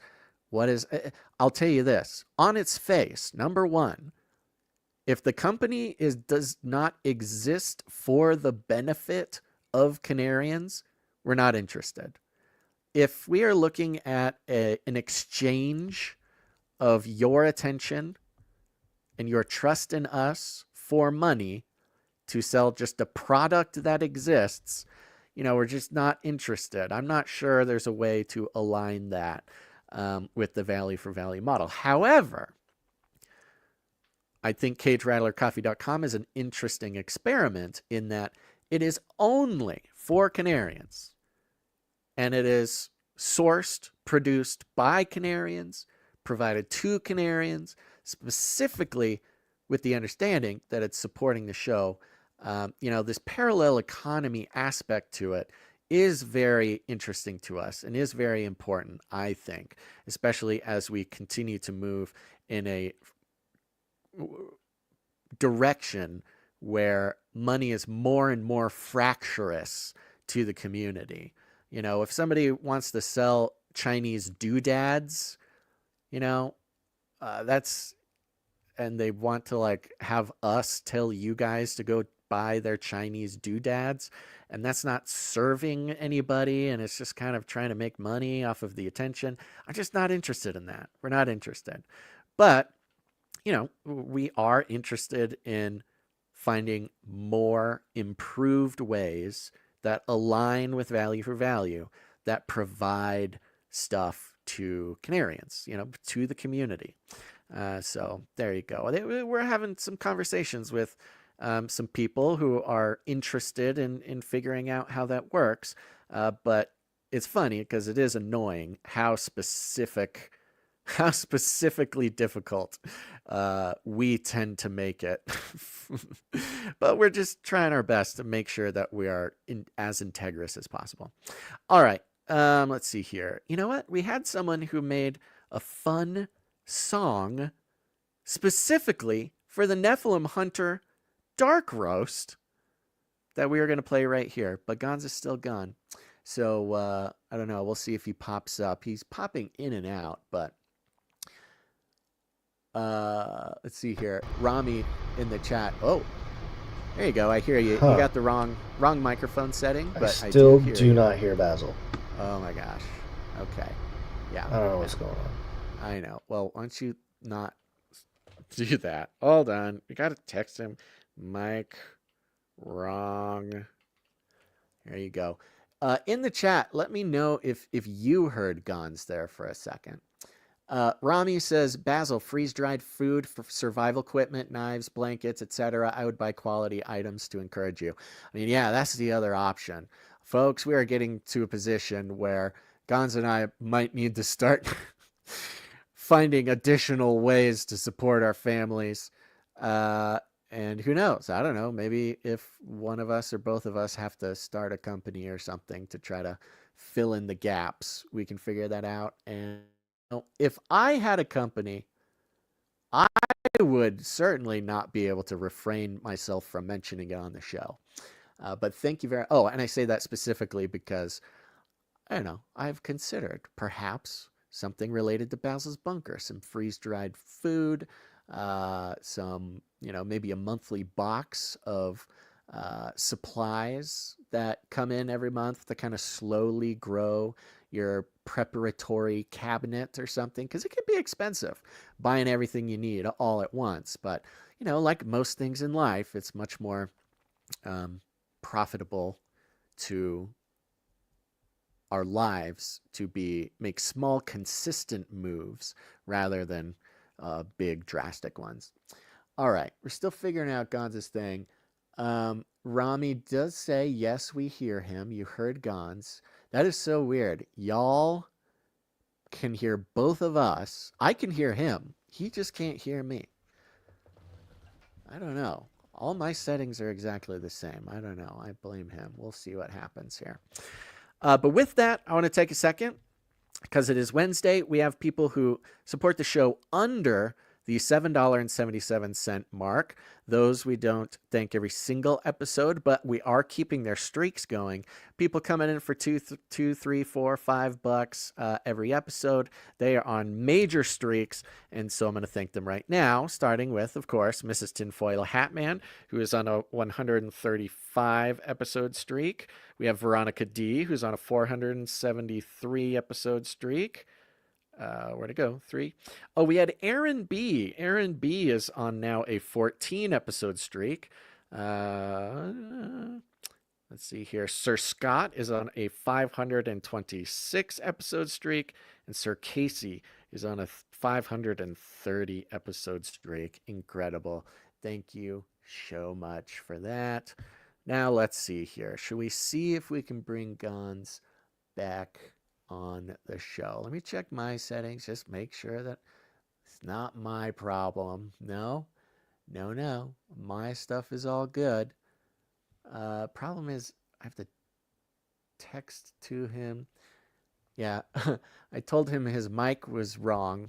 That's why you heard all the funky hissing and buzzing. And he says, doesn't matter. I still can't hear you. Well, it does matter a little bit because we're listening to the scary room noise. Let's try this again. Oh, that's weird. I don't know if you guys can hear that. I'm going to take them off. I put Gons back on the stage, and it was playing my own voice to me. I'm going to tell him that happened. I put you on stage and heard myself. Apologies for this little dip in programming here, folks. I see that there are some people getting out of here. All right. So I'm going to try to just let him know that, and we'll see if that gives him any clue as to what might be going on. What else is there to say? I'm not exactly even sure. Oh, we had some art to show, but Gons has all the art, so we can't do that. So there you go, folks. Thank you so much to all of our very generous producers. And, I've said it before, I'll say it again. It doesn't take every single producer to produce every single show. The way it works out, if every 30 days or so you check back in, you say, have I been getting value? Yeah, I have. Let's put some value back in. And again, remember, it's not all about money.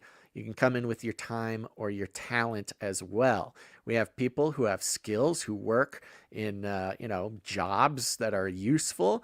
And they say, hey, I got a couple hours a week. Let me help you guys out with something.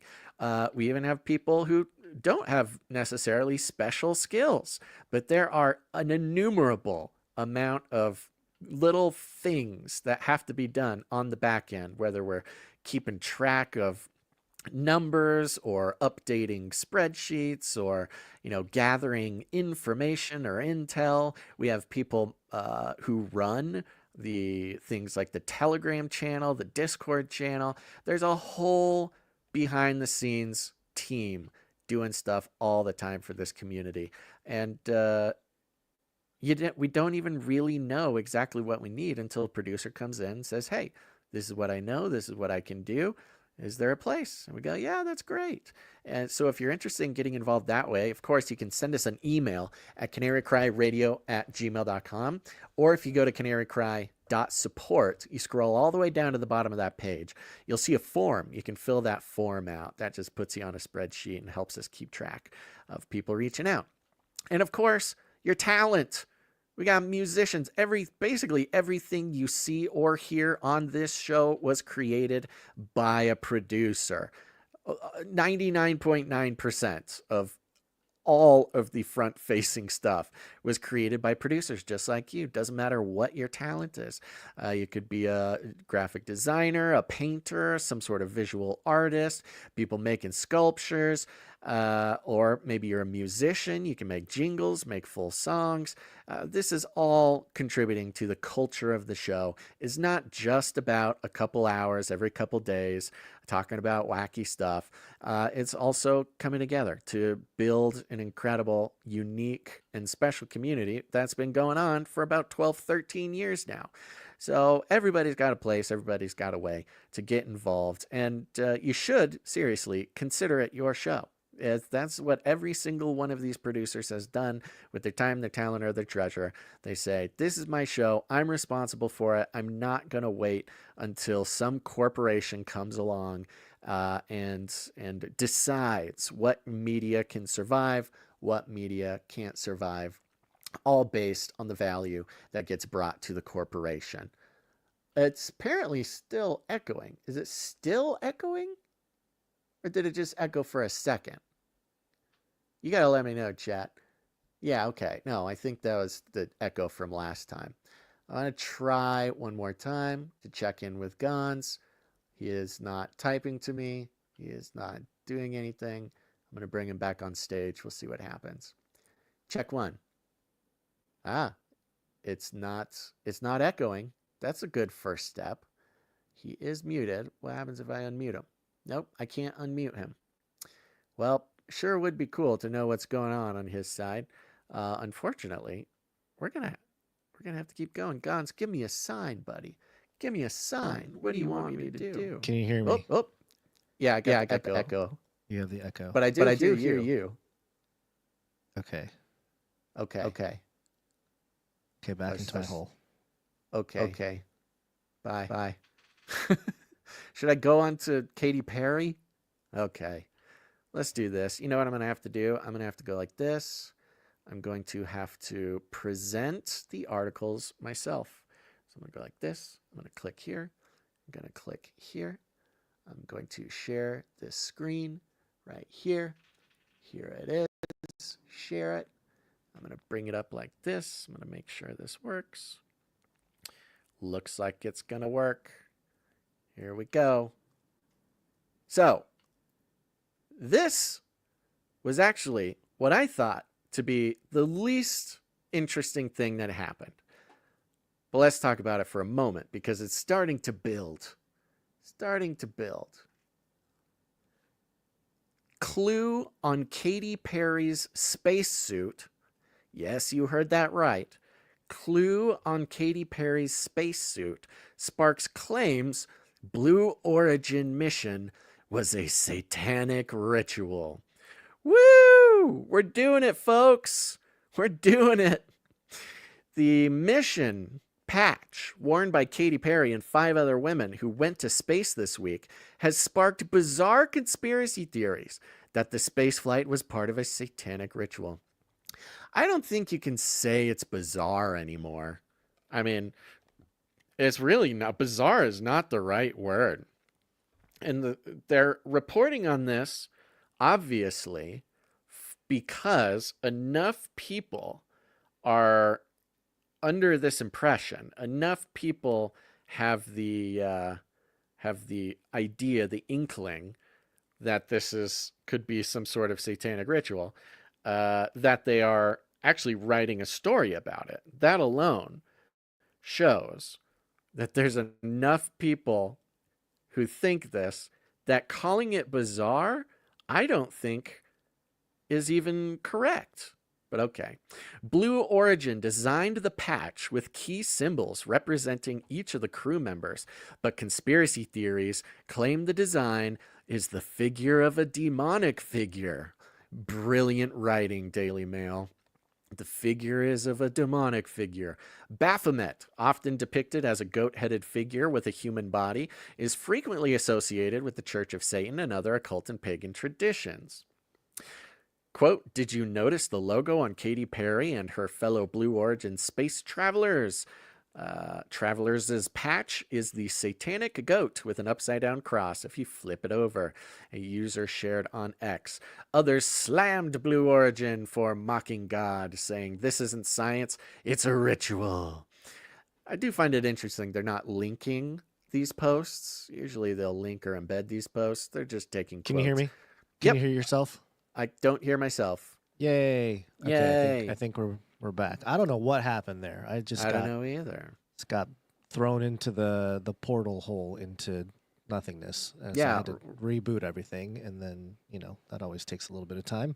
Yep. On the good old trash can, 2013. Very odd. I mean, it is incredible. I will say. It is very incredible. I think undeniably, we as a long-standing podcasting community have some extremely unique records. Like, I don't want to go through them all, but as small as we are, but as ambitious as we tend to be, we have broken, I think, lots of weird little records. And I think for a podcast our size, especially for a podcast our size, and one has been going as long as we have, the fact that your computer that you're running the show on is from 2013 is maybe too mind-boggling for science to even comprehend. We are retro. The kids will love us in 10 years. That's right. So back to the thing here. I was just mentioning others slammed Blue Origin for mocking God, saying, this isn't science, it's a ritual. Goat horns, celebs, fake space, another user shared.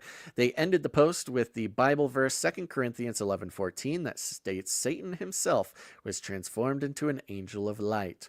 While the patch has sparked cries of the occult, Blue Origin's design features a spaceship in the center surrounded by a star, firework, film reel, shooting star, microphone, Flynn and fly, and the scales of justice. Now, Gons, when I first was reading this, I did not hear about this. I did not see this, anything. Oh, you didn't see Katy Perry walking out, kissing the ground and the whole but I didn't see the patch. I wasn't paying attention to the patch. Sure. But then, in this article, when you scroll down and you get to the actual patch, and look, we've been doing this since 2012.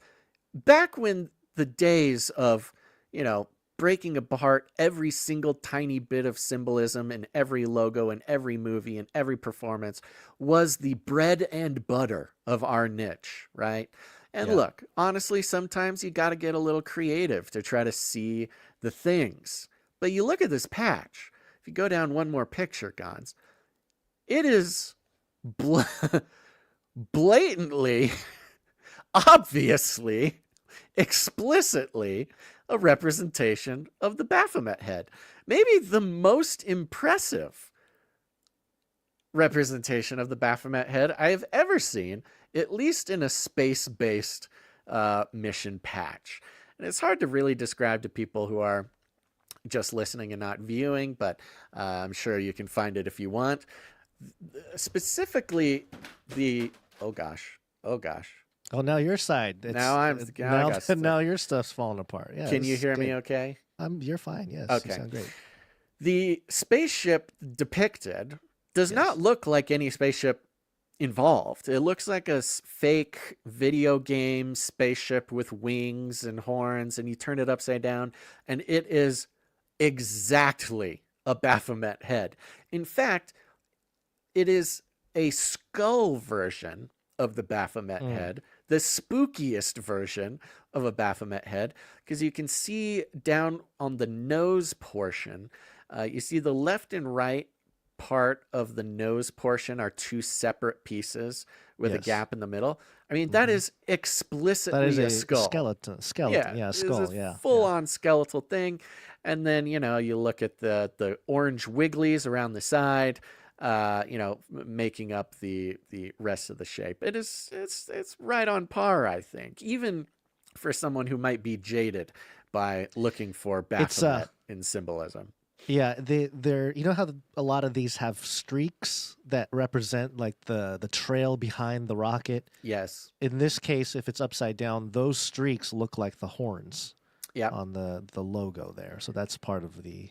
And one bit that is often missed on a Baphomet symbolism is the torch on the top of the head, between the horns. Oftentimes is depicted as an actual torch on the head, but it also includes, a piece of like a pentagram in the back. It's just right there, like the piece of the spaceship. Isn't there? Oh yeah, there's Which again, a fictional spaceship. This is not a representation of a real spaceship on the thing. It is a fictional spaceship. They could have made it any shape they wanted, and it just happened to be. All right. Anything you want to say? I can read a little bit more of this. Yeah, no. Yeah, it's fine. Perry, Bezos' fiance, Lauren Sanchez, and TV presenter Gayle King. I think it's interesting. They called Gayle King TV presenter instead of what she is more famous for, being Oprah's friend. Yeah. That's like a whole thing. Gayle. They're so close. She's been talking about her best friend Gayle forever. People thought they were married at one point. Civil rights activist Amanda Nguyen, former NASA rocket scientist Aisha Bowie, and filmmaker Carrie Ann Flynn all took off from West Texas Monday aboard a Blue Origin rocket. The mission that lasted only 11 minutes took the crew 62 miles above Earth's surface, leaving them in zero gravity for 3 minutes. The women were wearing bodycon space outfits designed by Sanchez.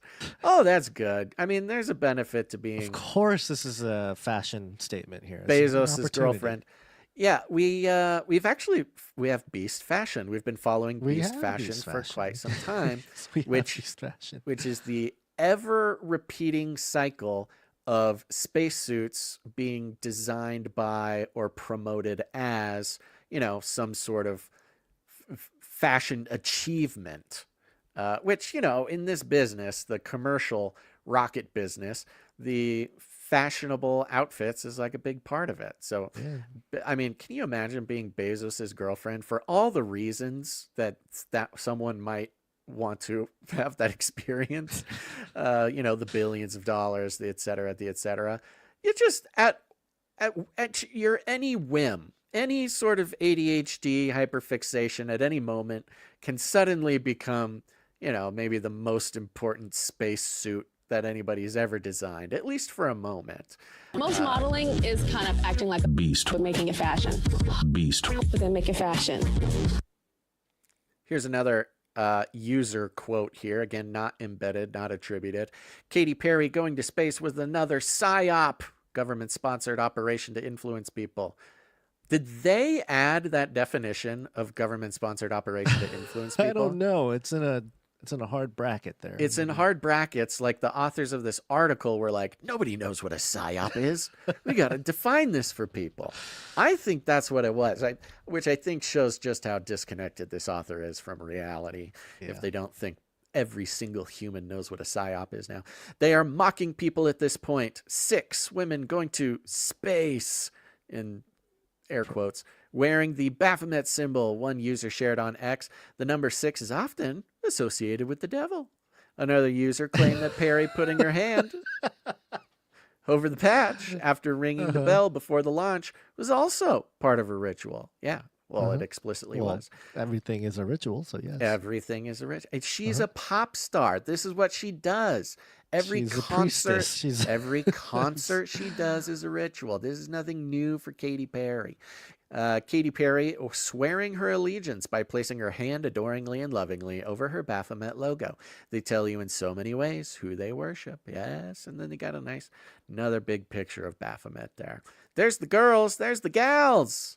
Scroll down a little bit. Look at that. All those boss babes coming down from space. It is a little interesting, too, because the Blue Origin rockets have been criticized for being like way too explicitly, overtly phallic, compared to Virgin Galactic, compared to SpaceX. Jeff Bezos's rocket. Even SpaceX, too. I mean, it's...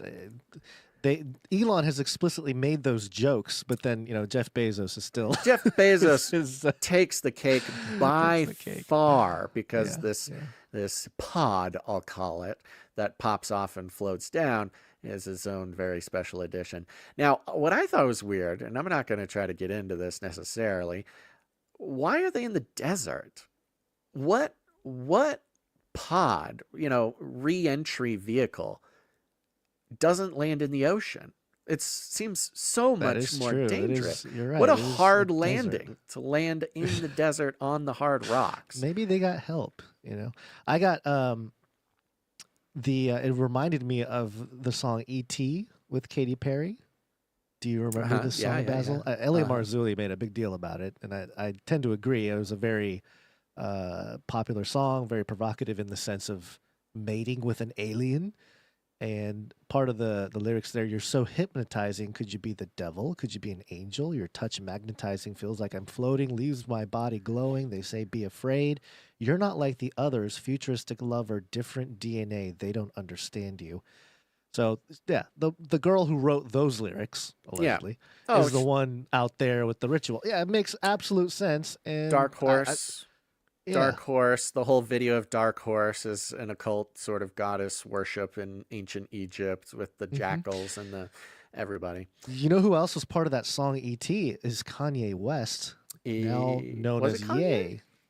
He's part of it, yeah. I thought it was Lil Jon, but yeah. Features Kanye, which is interesting if you think about culturally who are the ones making these big flashy, who Kanye is doing it, and so is Katy Perry, apparently. It is their business. It's their vocation. You got to remember this with all celebrities. Celebrities are celebrities because their vocation is inherently esoteric. It is mass human attention that is collected for occult ritualistic purposes. It is the whole point. It is the currency of the occult is human attention giving power to whatever, sort of result with spell being cast. And so celebrities, by their definition, are those who are experts in the vocation of harnessing human attention for occult purposes. Now, Daily Mail's here to set it straight. Gons, are you ready for the facts of the matter? Here's the facts. Oh boy. There is no evidence to support claims that the patch was designed to look like Baphomet. Now, this brings up some interesting philosophical things, Gons. This is a very interesting philosophical question we can ask ourselves. Yes. If a patch looks like Baphomet to such a specific degree, does it matter if there was no evidence to support the claims that it was designed? I mean, designs are designs. Self-evident? Designs are designed. A design doesn't exist without a designer. Somebody has to draw the patch. And if the patch looks like Baphomet, then the evidence is it looks like Baphomet, therefore it was designed to look like Baphomet. Blue Origin, however, has shared details about each of the symbols featured in the patch, and this is the most incredibly boring part about it. They have a little diagram. They put a film reel for the filmmaker gal. They have Lauren Sanchez's, Flynn the Fly is a character from Sanchez's best-selling book. Right, the objects floating in the space area. Right? Yeah, which is also, I mean, a very occult use of symbol. I mean, that's part of it. It's not part of it. And yeah, they're all their little symbols surrounding the Baphomet head, of course. Now they don't address the Baphomet head. Actually, they address everything else floating around. Yeah, which represent each of the women that were on this trip. So it's a patch that was specifically designed for this occasion. Is that what I'm understanding here? This is not like a... basically. I think this was the official design briefing here. Now it goes into the patch was not the only item to spark conspiracies, as the butterfly cutout Perry held up while in space churned Project Monarch. Yeah, she unveiled her lifetime's set list on the butterfly, which some users said was MK Ultra mind control. Actually, it's Project Monarch, but yes, related. MK Ultra was a secret CIA program conducted from 1953 to 1964, which aimed at developing procedures and drugs that could be used during interrogations, weakening individuals and forcing confessions through brainwashing and psychological torture. The Monarch butterfly is associated with MK Ultra mind control, but conspiracy theorists claim it symbolizes The Monarch butterfly is associated with MK Ultra mind control. That is a statement of fact in this Daily Mail article. Yep. But contrasting with that stated fact. But, however, Daily Mail says, conspiracy theorists claim it symbolizes transformation, metamorphosis, and fragmentation of the mind. All metaphors they believe align with dissociation and reprogramming in mind control victims. I don't think you made the point you think you're trying to make, Daily Mail. Quote, you can clearly see the butterfly Katy Perry is showing to the camera, an ex-user shared. Quote, it's a symbol linked to Project Monarch. Thank you. An offshoot of MK Ultra, the CIA's secret mind control program created to produce mind-controlled individuals for covert operations. End of article. End of article. It is interesting how they gave the details about MK Ultra going from 1953 to 1964. They then admit the existence of Project Monarch, but they don't give any details about Project Monarch. Perhaps those would be a little too inconvenient to the, lack of storyline they're trying to give. Again, the biggest... Oh, look at me. My keyboard fell and I'm ruining our document. Oh, no. Is our document ruined? Yes, I just typed 7,000 M's in our document. But I see it. Yeah, this is beautiful. It's mesmerizing. But of course, the fact that it's being presented maybe in one of the most clear ways in the Daily Mail. I didn't actually see a whole lot of attempt to debunk anything necessarily. I feel like they actually presented the, maybe not like deep research, but presented these suspicions being posted in a pretty straightforward kind of like non-crummy way, which I think is interesting. I did notice, first of all, people watching, there are your M's that Basil put on the document. There's the M's. I took a picture of the M's. Thank you. But you made the point about how none of these X posts are embedded in this article, which is a little weird. Not even screenshots, which is unusual. No. Because that means they don't want to give any reference to the individuals who are making these statements. Yes, and we know that it's a classic thing to plant their own social media quotables. So if they want something they want to quote, they'll just post it themselves from a burner account and then not link back to it because you just say, oh, it's a crazy X person. So that's a pretty standard presentation and trick. And yet they did it in the way they did, which is not that crazy. Yeah, well, the other reason could be that they don't want to give any kind of attention to whoever said this type of stuff. They deserve zero attention, literally.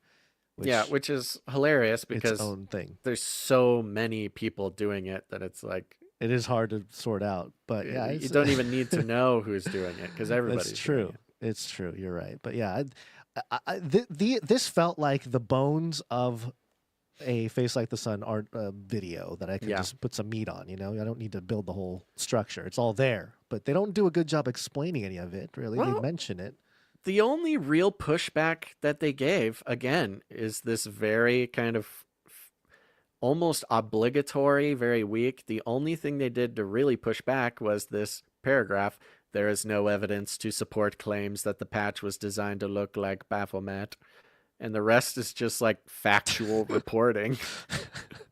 I guess besides calling it bizarre. Yeah. Well, such are the times. All right.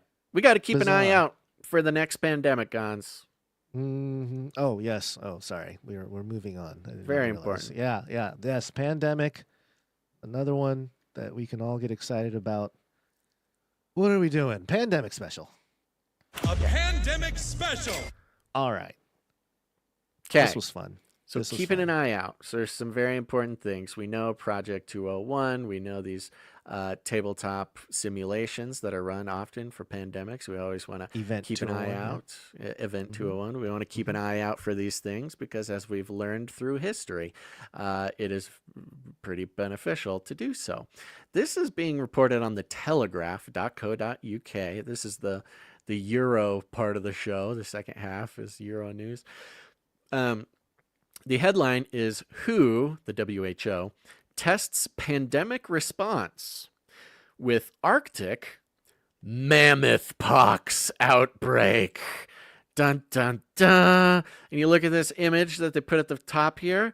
Is this AI? Is this an AI image that they created? Or is this a real image? I thought it was a scene from Star Wars as well. It looks... yeah, not only is it an Empire AI... Strikes Back. Yeah, an AI image, but they'll take AI to make it look like an old 70s movie where they found a mammoth or whatever. Here it is. A digital illustration of the paleontological dig that sparked the fictional mammoth pox outbreak in the WHO's pandemic preparedness exercise. So here we go. They're running a simulation, folks. The outbreak began when a team of scientists and documentary filmmakers excavated the remains of a woolly mammoth in the frozen Arctic tundra, which has happened and continues to happen. Within weeks, ICUs were overwhelmed and health systems were struggling to cope. Some countries introduced contact tracing and enforced quarantines, while others took a more laissez-faire approach and saw the uncontrolled spread of a dangerous new disease. I love how the laissez-faire approach, in this case, in their simulation, against factual evidence, the laissez-faire approach had uncontrolled spread. Whereas when Sweden, during COVID, took the laissez-faire approach, had the best numbers on controlling the spread. So they're right off the bat, their simulation is against known facts. Bad presets. Got to go back into the presets, redo some of that. This is the all-too-familiar scenario that ministers from 15 countries around the world were faced with last week when they gathered to test their readiness for the next pandemic. Okay, so they're training these ministers on faulty simulations. Perfect. The desktop exercise, led from the World Health Organization's headquarters in Geneva, was overseen by Dr. Mike Ryan, the no-nonsense director of the agency's health emergency program. No nonsense. Is he on brand with the Trump whole regime here? Is he MAGA? Yeah, sure, yeah. At this point. It's simulated. No, the WHO's fighting back, man. That's the depths of the deep state. It's simulated an outbreak of mammoth pox, a deadly but fictional virus from the orthopox family. Similar to smallpox, which killed an estimated 500 million people in the century before it was eradicated in the 1980s, and Mpox, a dangerous variant of which is currently surging across Central Africa. It's called monkeypox. The exercise document obtained by the Telegraph give a rare insight into how the WHO and its member states might react and coordinate in the event of a new pandemic. Yeah. You mean like tyrannical controls over people's ability to move freely, tyrannical controls over the freedom of speech online. It says right there, actually, Gons, I'm looking at the table of contents in the document obtained from the WHO.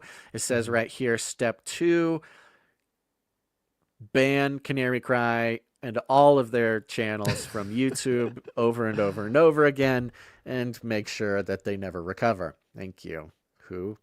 While the disease depicted was fictitious, the exercise was based on real science and imagines a paleontological dig for mammoths, saber-toothed tigers, and other extinct creatures held in the permafrost going horribly wrong. Quote, scientific research has demonstrated that ancient viruses can remain viable in permafrost for thousands of years, says the WHO briefing document. Quote, the thawing of permafrost due to climate change has raised concerns about potential release of pathogens previously unknown to modern medicine. Now, Gons, in our long and storied career, we have covered multiple stories about recovering ancient viruses from permafrost and from things like mammoths. This is something that happens fairly often. In fact, a little known connection during COVID was the dirt sample that they found. It was a dirt sample from Antarctica. Mm-hmm. And I believe it happened in Georgia, in a Georgian, some of these details I'm happy to be corrected on, but from memory, I believe it was a biolab in Georgia, America, the state of Georgia, found COVID or COVID-like virus in dirt samples from Antarctica, right around, the Was year. it some? Was it like some ice? Was it dirt or was it ice? Like deep ice core? It was permafrost. It was permafrost. Okay. It was something like that. I'm trying to find it. Yeah. I mean, I don't know. I'm going off the top of my head. This was maybe 4 or 5 years ago. Maybe less. The virus was potentially lethal and fast-moving, participating health officials were told. Oh. Quote, mammoth pox disease is severe with a mortality intermediate between mpox and smallpox, says the papers. And it goes on and on and on and on and tells us how. You found it? Oh, I think so. Scientists have revived a zombie virus that spent 48,500 years frozen in permafrost, March 8th, 2023. It's about the Arctic permafrost. Let's see if it actually... Yeah, they found some viruses. Like a zombie virus, yes. It could be another one, could be the same one, could be another one. But this happens all the time. That's kind of the point here. Right. So again, it kind of goes to the gain of function research. Like, should we just be digging up ancient viruses? I mean, this has maybe happened 2 or 3 times at least in the past. Yeah, I do recall. Yes, I recall because whenever we saw a story, come across our desk of this nature, it was always, oh yeah, we covered that. Yeah. So I remember covering it at least 1 or 2 times. But yeah, and then of course people recognize the woolly mammoth. Perhaps they chose the woolly mammoth precisely because of the current that's endeavors. the op. That is the op here. It's so specific. The op is this because we just were given the news recently from Live Science. Oldest known North American woolly mammoth revealed in long lost ancient DNA. Woo! And I believe it was Colossal Sciences, the ones who just brought back the dire wolf. Colossal Bioscience or whatever, genetically engineered a mouse with some mammoth DNA. So everybody's got mammoth on the brain. It's that was the fuzzy mouse that had the mammoth kind of hair, right? I think we did it a few episodes ago, yeah. Yes, right. Let me see if I can find a picture of this mammoth mouse. What could go wrong? Hey, welcome to the dystopia, Right. So it's COVID was combining. nothing.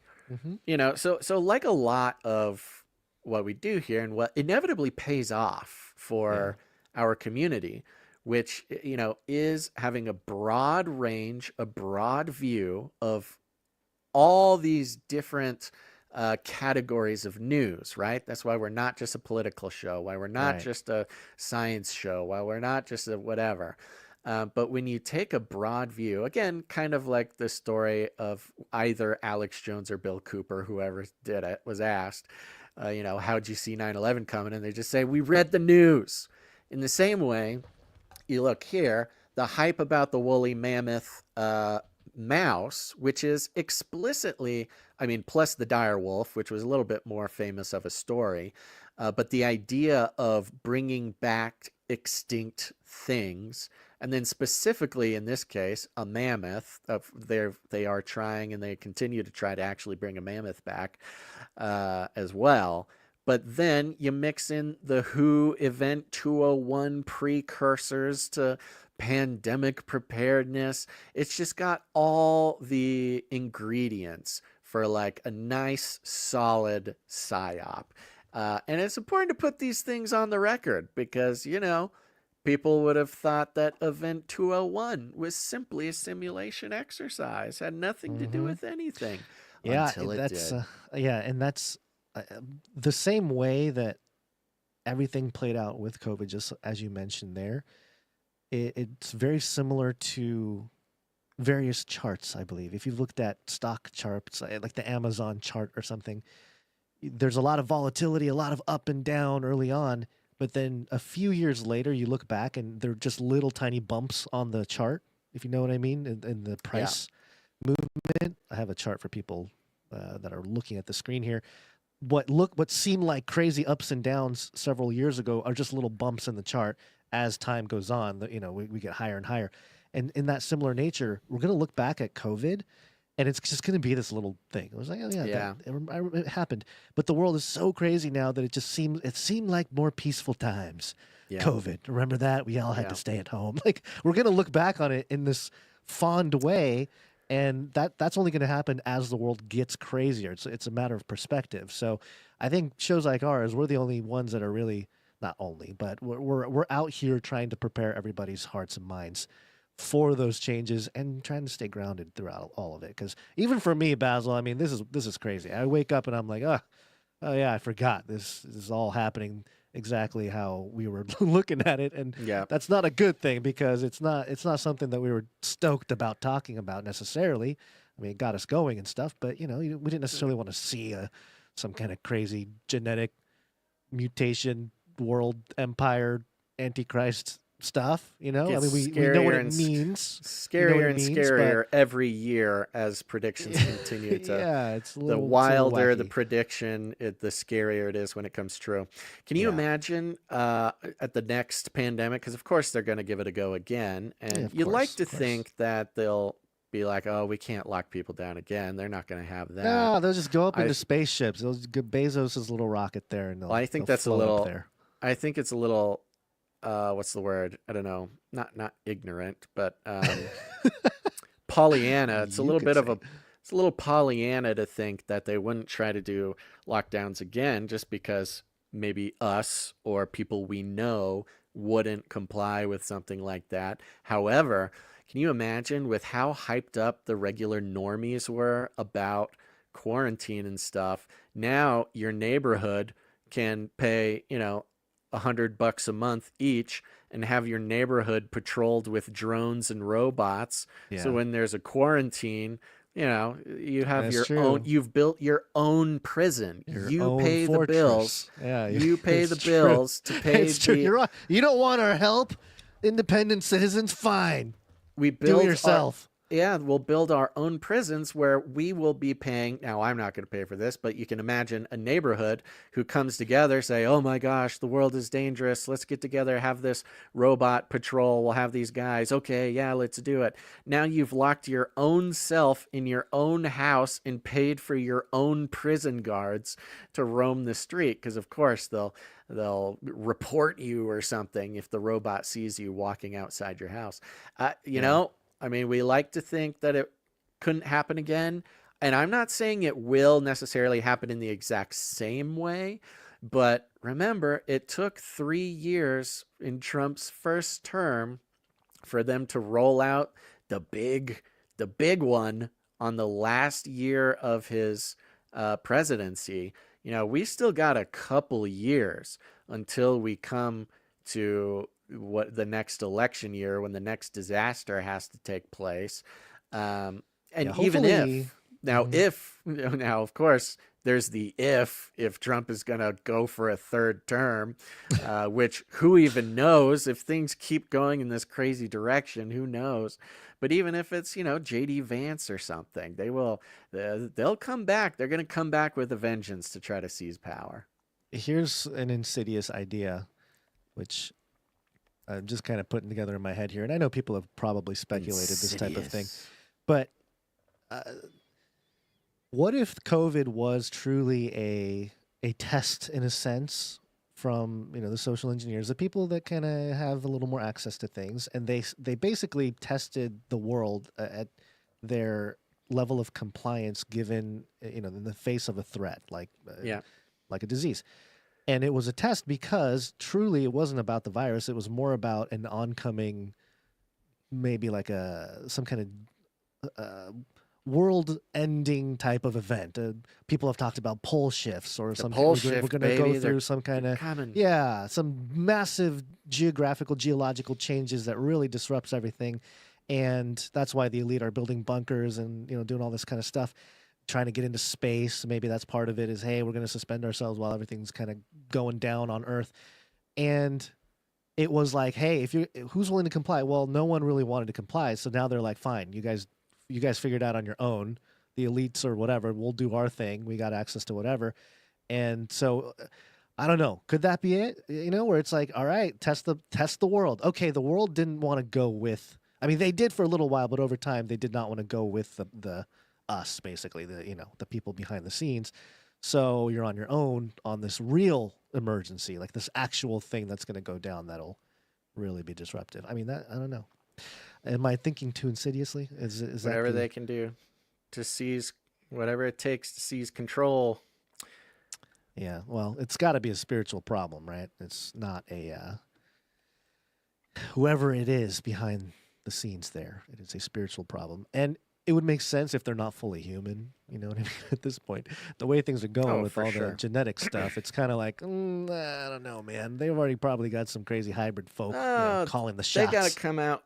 Yeah, they got to come out with the aliens. The disclosure happens. They've been with us this whole time. Great distraction. Yeah, they've been protecting us. It's got everything there. It's got everything. Yeah.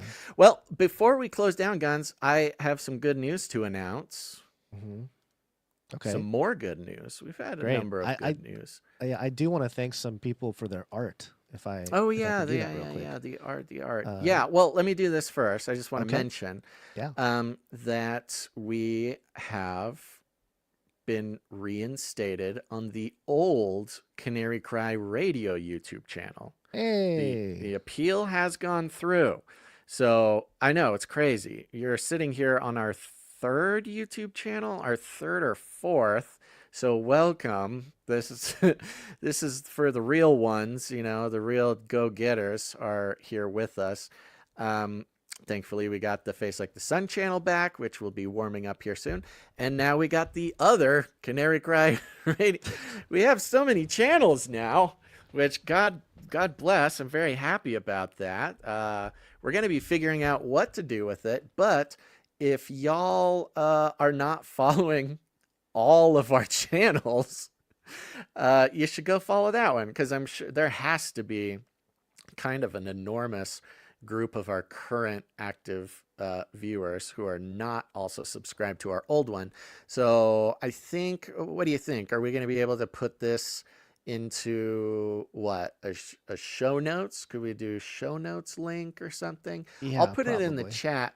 I'll put it in the chat right now. So anybody in the chat now, go follow this channel if you haven't already. I will be pasting it in. But that's very fun. So we don't know exactly what's going to happen with it yet, but be subscribed to that one. It's at least a great opportunity to have our main channel is now our backup channel, and our backup channel was now our main channel. I don't know.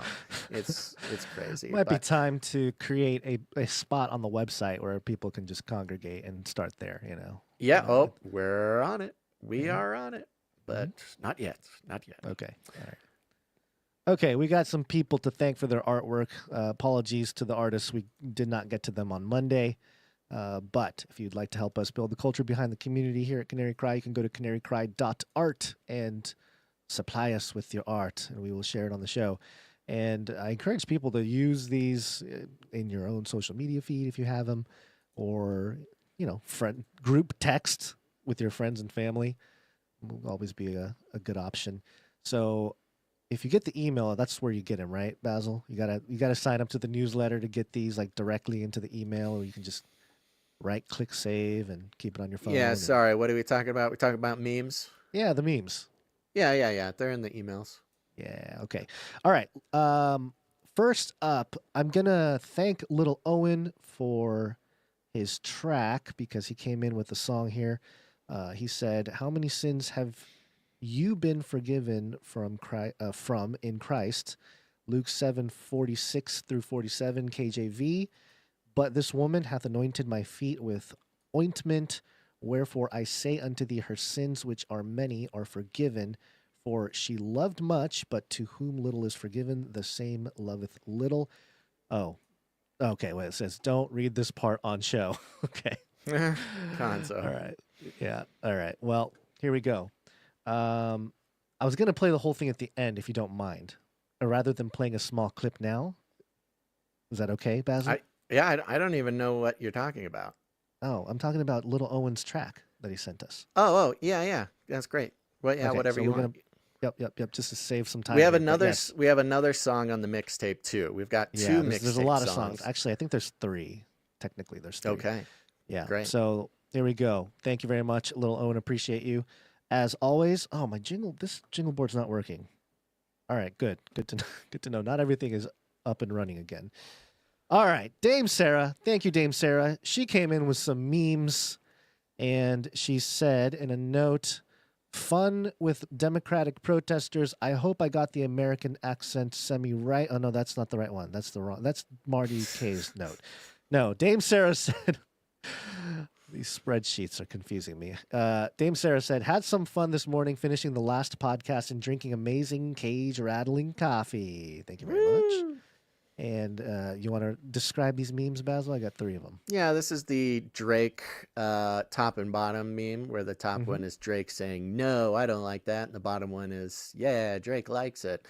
The top one is live stream. Drake is not interested in the live stream. But he does love waiting for the podcast to come out. He's a big fan of that. What's up, podcast listeners? Yeah, that was a shout out to the podcast listeners. Then we got a Fry from Futurama holding the cash. And the cash says, "Cage Rattler Coffee. Want to give us cash?" We take cash. They take cash. We don't take anything. Are you still there, Basil? There we go. No, I froze for a long time. You froze. Okay, yeah. You were stuck in some kind of frozen Han Solo cryo state. Yeah. This is Fry from Futurama holding up all his money. "Take my money." And it's for Cage Rattler Coffee. Go to CageRattlerCoffee.com, folks. Go get it. I forgot what this kid's name is. It's like Motivation Kid or something. Right. Motivation Baby says, "Keep calm and listen to the live stream. Have breaking news again." Do it. There you go. Thank you very much. Thanks, Motivation Kid. Motivation Kid. Dame Sarah. Dame Sarah sent in a couple more. We'll save those for Monday. Okay. So now let's go to Marty K here. Sir Marty K, thank you very much. "Fun with Democratic protesters. I hope I got the American accent semi-right. And if you don't know what the word Doge means, there is a fun fact at the end." Here we go. You ready, Basil? Sure. Did you listen to this? I did. Yeah, I think I played this. Okay. I think it's fine.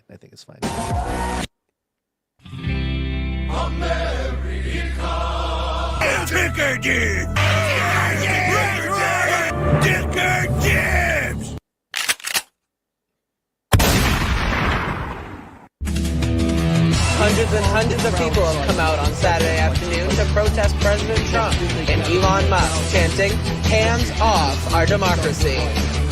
What about you? Are you gonna stand up and stand firm against fascism?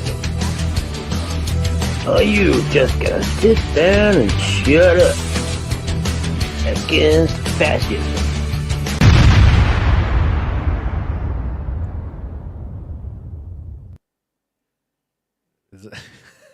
I think that's Is the video and the audio not synced? I don't know. I don't know what's happening. I don't know either. What is that Google search for? The Doge title. It's the word Uh-huh. Doge comes from Venetian Italian. Okay. And like its standard Italian cognate, deuce, as in Mussolini's title. Okay. Second deuce. Is that right? Am I saying that right? Deuce, or is it something else? Is it Ducci or something? I can't see it. Is derived from the Latin dux, or dux, meaning either spiritual leader or military commander. So there you go. Doge Okay. means spiritual leader / military commander, which that makes about that. I could see that being being a bonus etymology for Doge folks. Now, was that Wow. Marty K? Was that Sir Marty K doing his American accent on that? Was that what I was hearing? Sounds like maybe. Sounds like maybe that's what that was. We given need his some clear note. audio, Sir Marty K. For Get a- the listening audience, I don't even know how to explain what just happened, but it was a combination of, watching Elon with a chainsaw and some like pro Doge Trump imagery, and then it moved into a bunch of the hands-off protests. So I'm sure there is a very powerful message in there, and may God continue to use you for his glory, Sir Marty. Haven't actually seen Sir Marty in a while. I think he might be taking a little break. I think the Doge or the tariffs or the Trump stuff may have been a little bit. I think it was starting to get to him. You could tell that it was starting to get a little bit under his skin. So hopefully he's taking a little bit of a break and feeling better. Yeah. Thank you very much. Anyway, Marty K. Sir Marty K., we got another one from you. We'll save that for Monday. We have something from Modern Day Bible Study. Again, it's a track. It's a 2-minute song. We will play it at the end of the show. Thank you very much, Modern Day Bible Study. The note here, fear the Lord and all shall be revealed. Thank you very much. And lastly, I have a piece of audio that I need to play for all of the people. And this might be an issue if my 13-year-old computer does not respond, and it's not responding. So let me try it over here. Is this from Sir Ike? It's from the Russian handler. Oh, it's from the Russian handler. Oh, yes. Supply droppers, listen up. If you received last quarter's supply drop, you got a top secret card. They're on a top secret mission. You got to keep an ear out for the top secret code coming through from the one, the only, the actual Russian handler. Attention supply droppers. It's not stopping. It's going. This is your Russian handler. Remember, the quote is the key. Your second message is 219-4173. There it is. It's so short and abrupt. 21971. Oh no, I got them all wrong. Oh no, Well, you're confusing the people. You're gonna have to dare go you. back and get it. Yeah, Yeah, hit we the back need button. you supply droppers to be getting these codes and writing them down, because the problem is that if nobody solves the mission, then I'm told that Sir Ike gets sent to a Siberian work camp, and Yeah, we that's need not him. not a good thing. He's a very important part of this community, and if he gets sent to the work camp, weird stuff happens to people at the work camp. So thank you very much to all of our supply droppers. Go to GenearChristSupplyDrop.com and save Sir Ike, please. Save Sir Ike. I believe there was one more thing in an email you told me about, Basil. Let me double check that one. You talk about the song? The song, yes. Yeah, we got a Nephilim Hunter song. That came in from Jimmy, I believe. Oh no, I got away from my.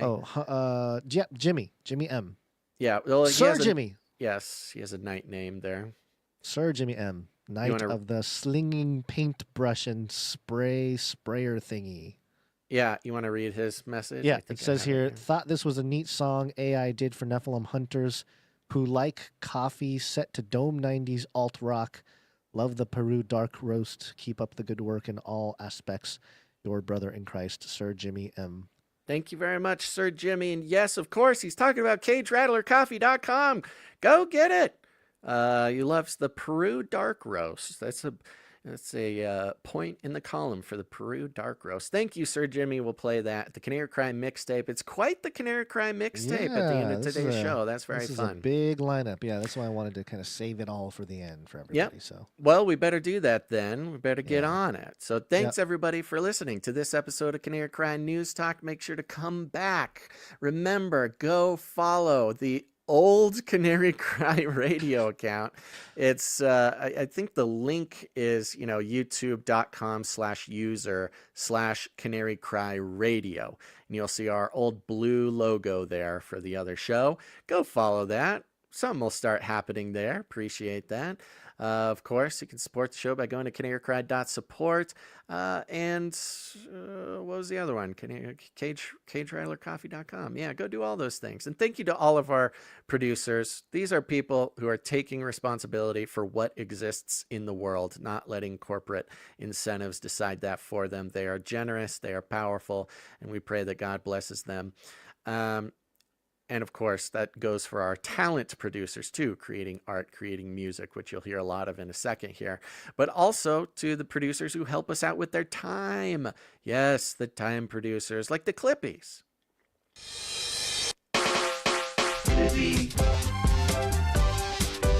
on those videos. Thanks. Thank you. Yes, Clipping. I've been a Clippy lately. I've been having fun. You have. being a Yeah, Clippy. thank you. Yeah. Keep an eye out for shorts coming out on the YouTube channel, or go follow us on the Instagram. Search Canary Cry News Talk on Instagram. We got fun stuff going on over there. Thank you. Modern. We are so modern. Yes, says the 41-year-old dad. So modern having an Instagram. The sad part is that Instagram is going the way of Facebook. Yeah. Facebook kind of became. Yeah. Facebook became like the old people's one, and now Instagram is kind of being considered that as well. But it's okay. It's our home. Thank you to the timestampers. I have a spinning wheel of rainbow colors waiting for the timestamp. Wow. Who did the timestamps?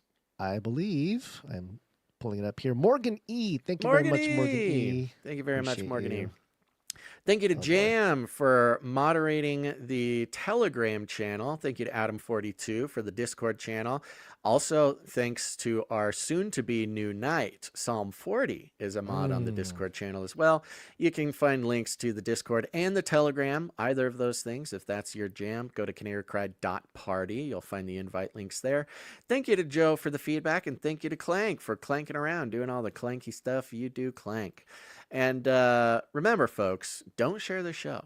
Don't share with anybody. This is a secret, exclusive club, even more exclusive. I mean, it says something that we are maintaining exclusivity when Club 33 in Disneyland is opening it up to the public. So this is a very special place. Only the smartest, best looking, most observant, important insiders on the planet are allowed to listen to this show, and that's you.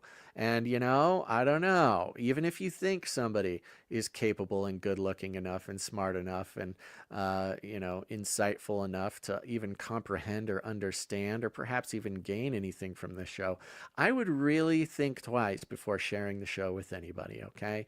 So just keep it secret, keep it safe. We do call that rattling cages, though, and all you got to do is walk right up to him, grab him by the cage, and then you shake it. The end of the world occurred pretty much as we had predicted. I want to shake things up, stir up some controversy, rattle a few cages. Hey, stop that! You'll never silence me. I'm the last angry man, a crusader for the little guy. Leave the bird alone. Never. Rattle a few cages. Rattle a few cages. The human race will have every opportunity to improve. And if they don't? Ask Noah. That's right. Just ask Noah. Gons, you got any last words? Apologies for the technical difficulties, but we podcast another day. We made it through. That's right. Thanks, everybody, for tuning in. Thank you for producing the show. What did I have to say at the end here? I feel like I had something to say and I forgot. I don't know. Go follow the old channel. Oh, no. It was just in my brain, and I looked at something else. I look away for 1 second. So, anyways, there you go. Canary Cry Clubhouse tomorrow, Thursday. Oh, yeah. So tune in there. It's a call-in show. So call in, say hi. Let's have some time, some non-news related time tomorrow, where we'll also be checking out Gonza's new Beyond the Verse. So you're hearing the computer really struggle. Yeah, right is now. that your computer dying? Yeah, All right, we better end the barely show. holding on. Thanks for listening to this episode of Canary Cry News Talk. Make sure to tune in next time. But until then, think outside the cage.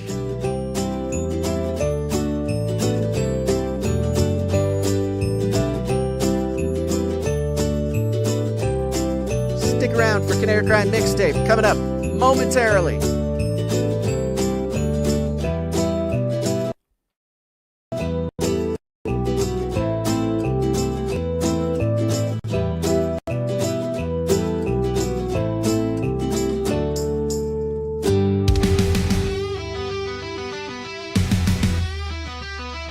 Spill the grounds on dusty earth, faint light begins to crawl. Shadows dance on jagged cliffs, the warning still stands tall. Searching for the fallen ones who mock the maker's hand. Coffee brews in battered pots, salvation's grainy sand. We hunt through night, we thirst for the dawn. Tethered to sins, the past drags along. Coffee's bitter like the truth we chase. Fuel for the fire or smoke in our face.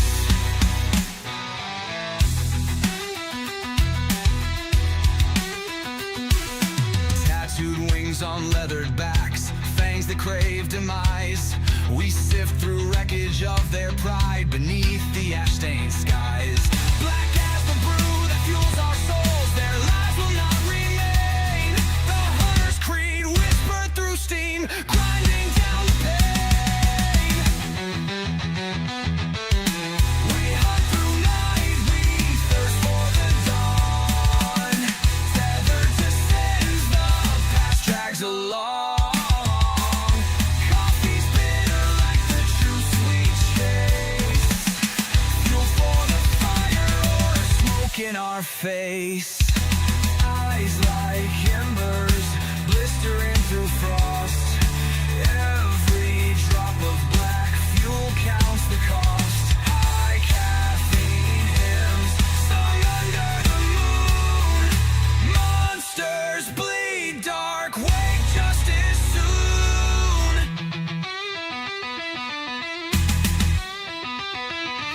Rusted steel in morning fog, trailing through the dark. Nephilim crumble with each shot left, justice leaves no mark. The coffee burns, the cup chips wide, grinds relentless storm. Regret and rage strip drop collide, both hunter and their farm.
My heart is in anguish within me, and the terrors of death overwhelm me.